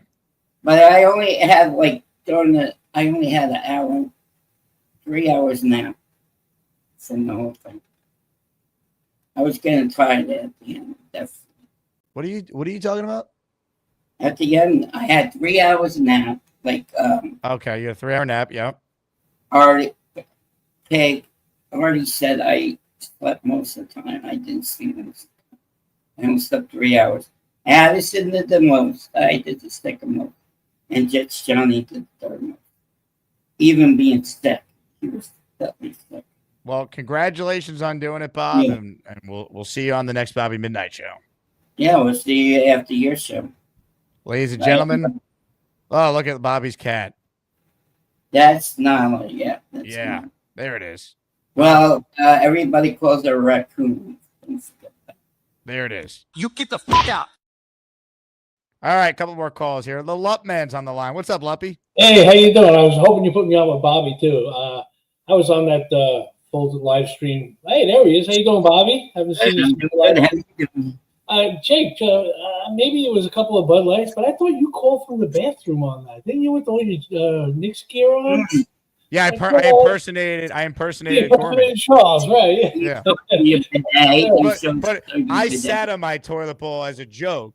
Okay. Charles Yeah. Gorman was actually using the toilet and letting. I mean, we heard ploppage. Enough said. Yeah, we heard. But I thought that was pretty funny. I didn't think anybody brought that up. But I was like, no, Bob, you remember that, right? So, yeah, geez. Beast, I think, is just a little too angry. I mean, I'm always on the B side, but I don't know. He's getting a little, I guess, angry, like he's hiding something. I don't know. It's all going to come out on Monday, Jake. I think that's going to be pretty wild. But they don't know. You have 2 shows usually, right? So is it the morning show we're doing this? Or is it the afternoon show? What are we doing? Yeah, that's the question. Well, isn't Monday's Memorial Day too, isn't it? Or am I wrong?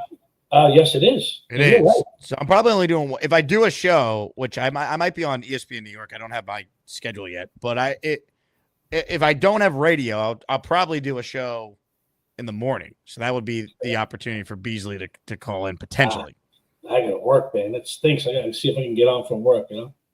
We'll see if that happens. So with that, wins. We're talking wins. I just want to see a team that fights. That's what I want to see, Jake. I want to see a team that fights for every tooth and nail.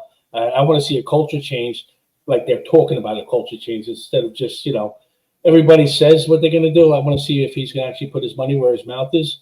And we're going to have a team that actually fights every single game. And actually you can see a potential moving forward. Everything cannot fall in place 100%. I'm like you, 4 to 6 wins I'm seeing.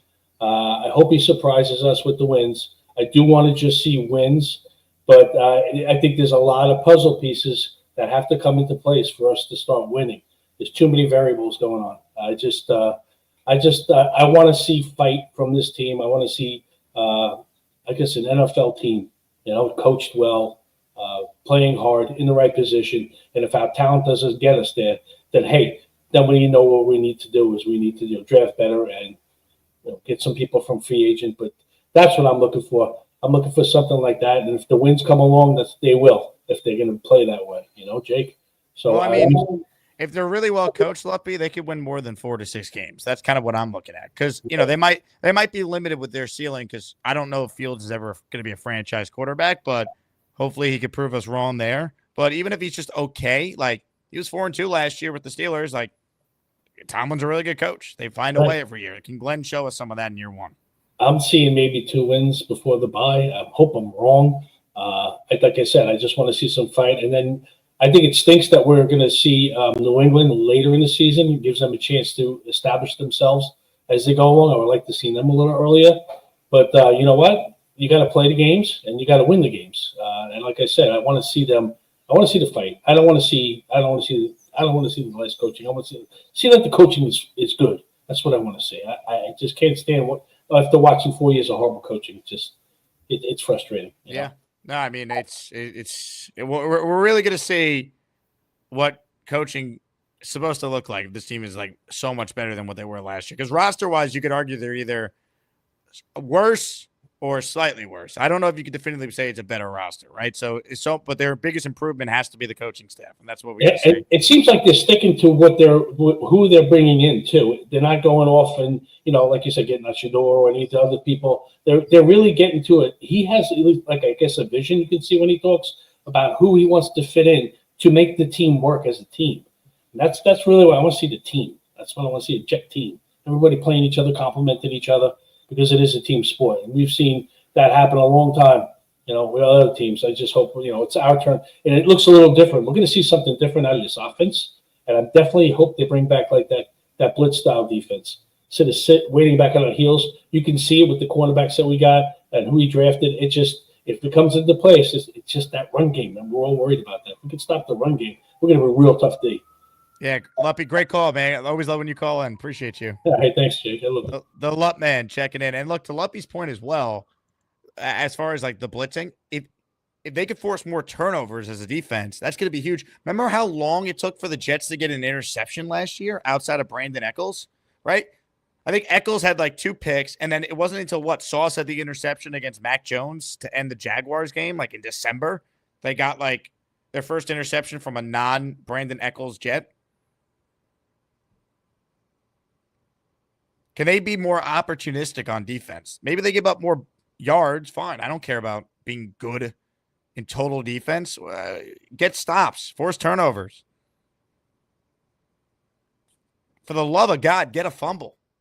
You got to turn teams over, man. You win the turnover battle, you win the game more times than not in the NFL. Can this defense do that? And then can Fields protect the ball? You'll be in games if you do that. You'll have a chance to win. I'm not going to say they're going to win those games, but you're not going to be blown out if you win the turnover battle. That's for sure. PBM is up next. What's up, Mike? Yeah, what up? How we doing, Mike? Fuck Honda. I will never buy another Honda in my life. Oh, no. Never. Done with that. What happened? Yeah. So, my wife's transmission on her car blew. Or I shouldn't say it blew, but there's a locking mechanism in the tranny that when it goes into park, it doesn't go into park. It basically stays in neutral. So I have to use like the parking brake. So it's drivable and it's like operational. It's just not really like the safest thing in the world. I'm sorry to hear that. I'm going car shopping this weekend. A Hyundai Tucson. I'm gonna get that on Saturday or Sunday.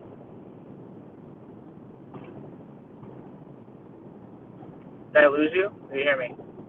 Well, you're going in and out. You have a football point, or you just calling a bitch about Honda? Fuck Honda. Nah, I'm calling a bitch in a Honda. I love it. Well, Mike, thank you. Let's go Knicks. Classic PBM. Luppy has gifted 5 channel memberships. Hell yeah. We're the freaking New York Jets, so we're built for this shit.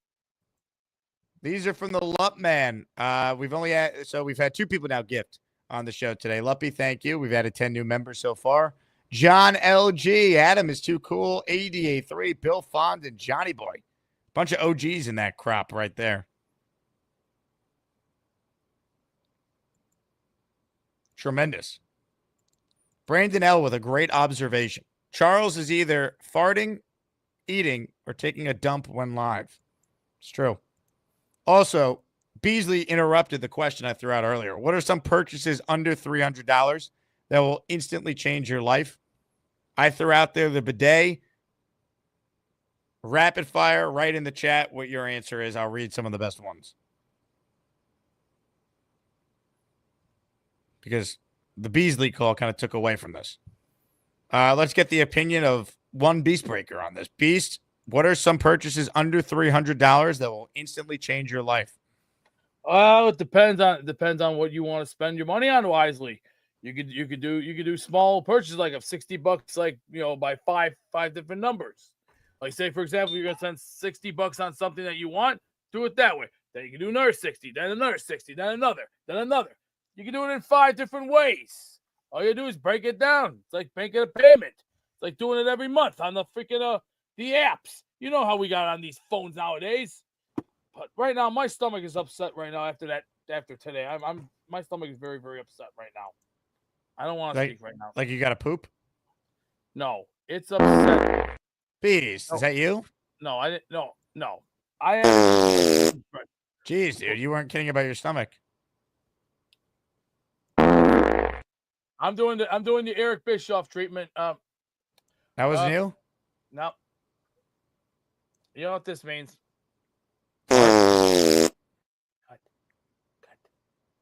Cut.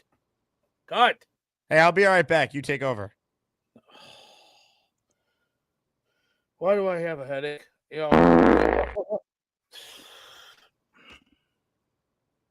Why am I having to hear this? My stomach's upset. I don't need all this. I really don't need this right now. I try to have a nice day. No, this jerk, this nothing happening, loser cat, nothing better to do but make a fake story up. And come Monday, his time on the clock is gonna be a 1, a done, and your deal is crushed. Just like the stuff that I'm gonna do to Bobby Beasley in the end. Just like this.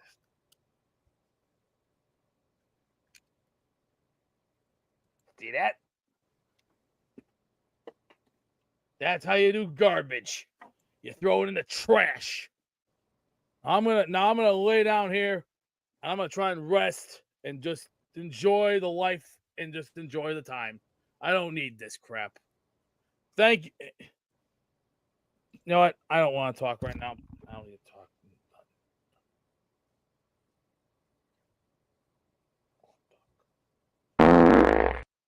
Shut and Emmanuel Bez. I'm not fake, little boy. Beast, you're still farting? Where'd you go? I don't see you on camera. I just got back. I have my stomach. My stomach hurts. I don't want to be yelling and screaming. It hurts when I yell and scream because it upsets my nerve damage. I also have problems like my mom has the same problems. She was in the hospital for several years ago because of the panic attack. It seems like Beasley's your kryptonite. They're saying that can't be right. Is that true? No, that's fake. No. I don't need to wind up in a goddamn hospital bed, laying there for months, having to have needles put inside of me and then having to have garbage pulled out of my system. You really think Bobby Beasley trolling you on YouTube is going to put you in the hospital? What if you just ignore him? He's sick. He's a sick man. He's one sick man. He lies. You know what? I know what he's trying to do. He's going to fake everything from top to bottom, and I'm going to spot it like a freaking bullet. I'll tell you who's also a sick man. Today's closer. It's Chiefs fan. Guess what? I'm still looking for a job, bitches. It's Chiefs fan. I'm just going to rub my hands together all day. It's Chiefs fan. There's a whole lot of DNA on this couch. Let's hear it for Chiefs fan. Look, it's my dead neighbor that I didn't kill. Yo, thank you for letting me get a close roll back. The best $300 I spent during COVID, I wasn't able to keep it because I had a bad relationship, but I got a brand new one. I got a bidet, I got a squatty potty, and I got a juicer for my neighbor. Since my neighbor was having health issues and they aren't able to afford the juicer, I bought them a juicer. This is the dead neighbor that you discovered after the Chiefs. Oh won the Super Bowl? no, that's when I was living in a different area. I bought them a juicer, and ever since they were drinking celery juice and all those juices, like they couldn't afford the vitamins, everything spiked during COVID, everything was gone. I would go out, get them fresh. I would go out and make them freshly made juice, and then they got better. Let me ask you this. You previously said there that you got out of a relationship and you said you lost the bidet and squatty potty. So does that mean the lady kept both those assets? Yeah, she kept both those assets, but I rebought the bidet. I'm getting that installed next month. I went without it for so long because the one I wanted was out of stock for so long. And I bought two squatty potties, one for me and one for the lady. I took one of them with me. You bought your girl a squatty potty? Yeah.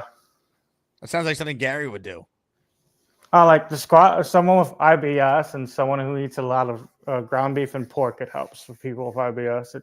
Are you talking about you or your girl? Oh no, I have IBS. I see. I've had IBS since my college days. I was constantly eating tacos, pizza, all that stuff, and I had a perfect healthy gut until age 22 when I just got the dad bod and I didn't take care of myself. But now you're taking care of yourself, correct? Yeah, I'm going on more walks.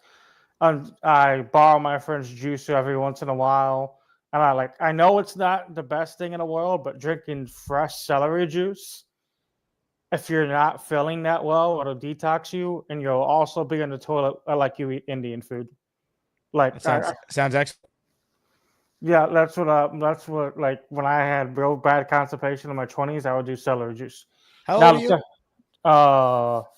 34. You don't look a day over 24. That's because I don't like facial hair. I see. I don't like having it on me because. So if you played for the Yankees, you would have still went with the clean shaven look, despite being allowed to now grow a beard. Yeah. All my other siblings who are male and my cousins who are male, my family members male, perfect beards. I grow it out. It's all over the place like taco meat, as they say. I see. But like Frida, I just wanted to bring this up. I haven't been on the show, but I was at best I see you guys as 9 and 8.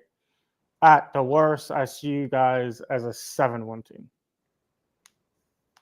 So you think we're going to be anywhere between 7 and 9? That's pretty good. I think you're going to upset some people because you now have a mobile quarterback. You didn't have that last year. You never know. He can get those first downs. I see. That, and I know Tyrod isn't the best to learn under, but maybe you can learn a few things. And like you get your players are playing for contracts, and everyone who wants you to trade Hall, I understand why people want to trade Hall just to get something out of him. But like the only way you trade Hall is if the season's like 2-11. Well, let's say two wins before the trade deadline. That's when you trade Hall. Get the most out of him. You don't want to trade him before the draft, after the draft. Like a team goes down, he needs a running back. Maybe get a second or third rounder for Hall, or swap late round picks and get a third rounder out of it. I know that's not the best, but like if you can't keep him, I think you guys should at least try to get something during the trade deadline. Let me ask you this. What is the latest with the job at Denny's, Cheech fan? We haven't heard from you in a while. Are you still working there? Yeah, I'm having fun. I'm doing night shifts again. The night shift is always fun because that's the time me and my friend who play different card games. He plays Magic. I play Yu-Gi-Oh now. I can't go back to Magic at that card shop. They allow vaping weed. They got it approved, and I don't want to be around that because I don't know if there's drug shops at this place. And like the fact, are you concerned about secondhand high if you go to the card place and there's weed everywhere? Yeah, I don't want to lose a job. I see. Do they drug test you at Denny's? No, but I don't want to. They haven't drug tested me since I've been there, but you never know. The policy can change at any moment. Well, I think they got to give you some notice. They can't just say, hey, yeah, I like Like at that point, I'm so stressed out. I want to have an edible, but I'm like, I don't know if they're gonna change the policy, and I've been wanting to have this job for the longest time. And the best part is, I'm like working there. I'm like, I don't always eat my meal. I've been like, I went and grabbed my groceries. I got Greek yogurts and stuff like that, and they allow me to put my cold stuff in the fridge. And I'll like when I go to work tonight, I'll just have myself a peanut butter and honey and a Greek yogurt to get me through the night. So what time is your shift? 12 to well, it was gonna be 10 to 4, but I agreed to do 12 to 8. The overnight shift did not let me do 10 hours anymore, but they're giving me 32 hours now. They're not gonna give me the full 40. So 12 a.m. to 8 a.m. You get off Yeah. work. Do you sleep right away, or what does it look like for you? Tomorrow I immediately walk into my therapist's office, which is like a mile walk from the Denny's, do my therapist session, and then my therapist will drive me back to my place and do the session at my apartment. Since Well, I your got therapist provides a ride for you too. That's awesome. I just get I say the days that I do therapy, I don't eat my meal. I just grab him breakfast. And make him Fantastic. throw it. Yeah. So how's the Grand Slam at Denny's? Good as ever?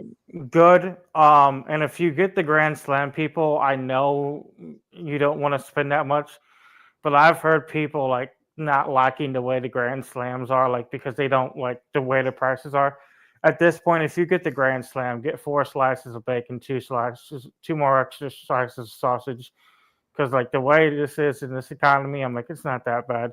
Like when I used to like go to Denny's to eat after playing late night card games, I would get the seasoned fries, and everyone's like, "Oh, you're spending an extra $1.20." I'm like, "You gotta enjoy the small things in life." I love it. Well, Cheats fan, I'm glad you're doing well at the job, and Yep. keep up the great work. This might be the longest you've ever had a job without any interruptions. So I'm Well, impressed. the thing is, it's keeping me there. I've had a few issues, but my friend who works night shift, we bounce off each other if we're in a shitty mood. That and like when a night shift, they make extra food just in case people need it. Like in the night shift, they're more lenient. Like if the workers are like they got multiple workers who have low blood sugar, so they make extra pancakes or something like that if someone needs it. Love it. Now, great question here from Boomtown before we let you run. Cheats fan, will you hook up Asmaniacs with extra bacon at no cost to come visit you at Denny's? I cannot. I tried to do that for my friend and got yelled at. Really? You got caught trying to give some extra bacon away? Yeah, they docked it from my pay. It was They only took. like Wait, hold on a second. Denny's docked They money from your pay for giving away an extra thing of bacon to someone? we were closing, and my friend came by, and we were going to toss the bacon, and I gave my friend 2 extra slices, and they hit me up for $2 off my check. They took $2 off your check for bacon? Yeah. That's outrageous. Well, what happened was my manager, who wasn't working that night, seen that, and she's like, "You know what? Sit down. You're having scrambled eggs before you eat. I mean, before you're eating scrambled eggs before you work. I'm not letting them screw you." That's So she unbelievable. made me a big plate of scrambled eggs. And the other manager walked in. I'm like, "He's supposed to be on schedule." I'm like, "You screwed him out of stuff. I'll take the $2 out of my pay now. $3, whatever this costs." Well, I'll tell you what, Cheats fan. I'm going to send you the $2 because unlike Charles Gorman, you didn't Venmo request me for that. So I'm impressed. Yeah. Well, here's the thing. I since I got the job, I'm able to go to more Yu-Gi-Oh events, and I'm pulling prize card. Like, not prize cards to me is like pulling a $60 card, like hitting the scratch off. Like I consider like out of my prize packs if I pull anything good. So I've been constantly like giving those to my friend. He sells those on eBay. He takes the taxes on it. I give him a good 15%, and I walk away with the rest. Bino says he's proud of you. Thank you. The other job I really, really wanted, but it couldn't happen anymore during COVID. There was talks about building a ranch down here. But after when COVID started, all the meat prices and all that stuff went down. My area was supposed to have a ranch 45 minutes from where I live, and it was going to be like a cattle farm. And I would I'll tell you love what. that. Would have been amazing for me because they said anybody who works in the ranches get free ground beef. Hey, don't worry about the past. Be focused on the future. We're all proud of you, Chiefs fan. Yes, All right? sir. Thank you. It's Chiefs fan. Guess what? I'm still looking for a job, bitches. It's Chiefs fan. I'm just going to rub my hands together all day. It's Chiefs fan. There's a whole lot of DNA on this couch. Let's hear it for Chiefs fan. Look, it's my dead neighbor that I didn't kill. I'm on the phone. I'll call you right back. Yeah, well, he's a lying crybaby, and he'll be, when I'm done with him, the last thing he's gonna be doing, he'll be putting his Pampers back on and running back home to mama. Yeah. And don't worry, it's coming. It's coming. Just watch. No, Mr. Billum, you are pissy, poor, wrong, butthead. I was talking to my business associates, so you need to take a one step back, Vato Loco. I got news for you. You're a loser just like him.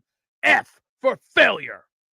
I'm a real guy. I'm a real true patriot. Hard at work and hard to catch. And you know what? Right now, we're getting some gabagool. If you really want some gabagool, you got to come get the gabagool. Catch you later. And that's the show, folks. Join the Patreon if you haven't. We'll have info in the coming days about Tampa. Already announced the Saturday night party location for those coming down to Tampa for the Week 3 game. Things are starting to come together. Have a meeting this week with a hotel company to hopefully get a group rate. So appreciate everyone who's reached out and is interested. Sounds like there's going to be a ton of Jet fans, ton of Asmaniacs making that trip. It's patreon.com/Jake Asman Show. Shout out to Rebecca who goes, love the show. It's funny most of the time. Hey, that's the goal, right? Because we can't laugh when you do a show year-round talking about a team that's been the worst team in football since 2010. You'll cry. So I want to thank the audience for being awesome. You guys are great. I will talk to you guys soon. We'll be live tomorrow. We're going to be joined by Robbie Sabo in the afternoon after the Jets wrap up OTAs that are open for the media. So definitely check back tomorrow, and we'll give you what you need to know from Fields and company on the field for the first time all together. With that said, Jets. Jets. See ya. He's from the West Coast, the golden blonde beauty. Can't live without him. This guy makes me freaky. Aaron, the quarterback, is everyone's sweetie. If he leaves his girlfriend, he'll be my next beefy. Aaron.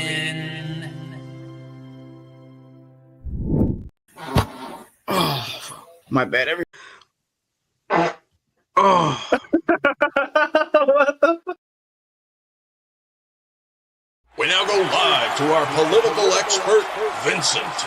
You engage and support a party that doesn't do jack shit. You want to see a real third party in action? Helping us change the world. Thank you, V-Man. Hello, Jake. I just had dinner. I had a couple of servings of chicken soup, my mother's homemade chicken soup. Hey, Charles, I need some of that chicken soup. It was delicious. I'm glad to hear it. Yeah, I know it's delicious. I need some of it. I love to eat, so what can I say? Send it this way, Charles. I was not expecting. I love this show, man. We got the best callers. We really do. Look, guys, I don't know how else to say this. Fact of the matter is, the team has almost no chance to win this week unless you click on the like button. Also, be sure you're subscribed to the Jake Asman Show. Let's do this. Go Jets.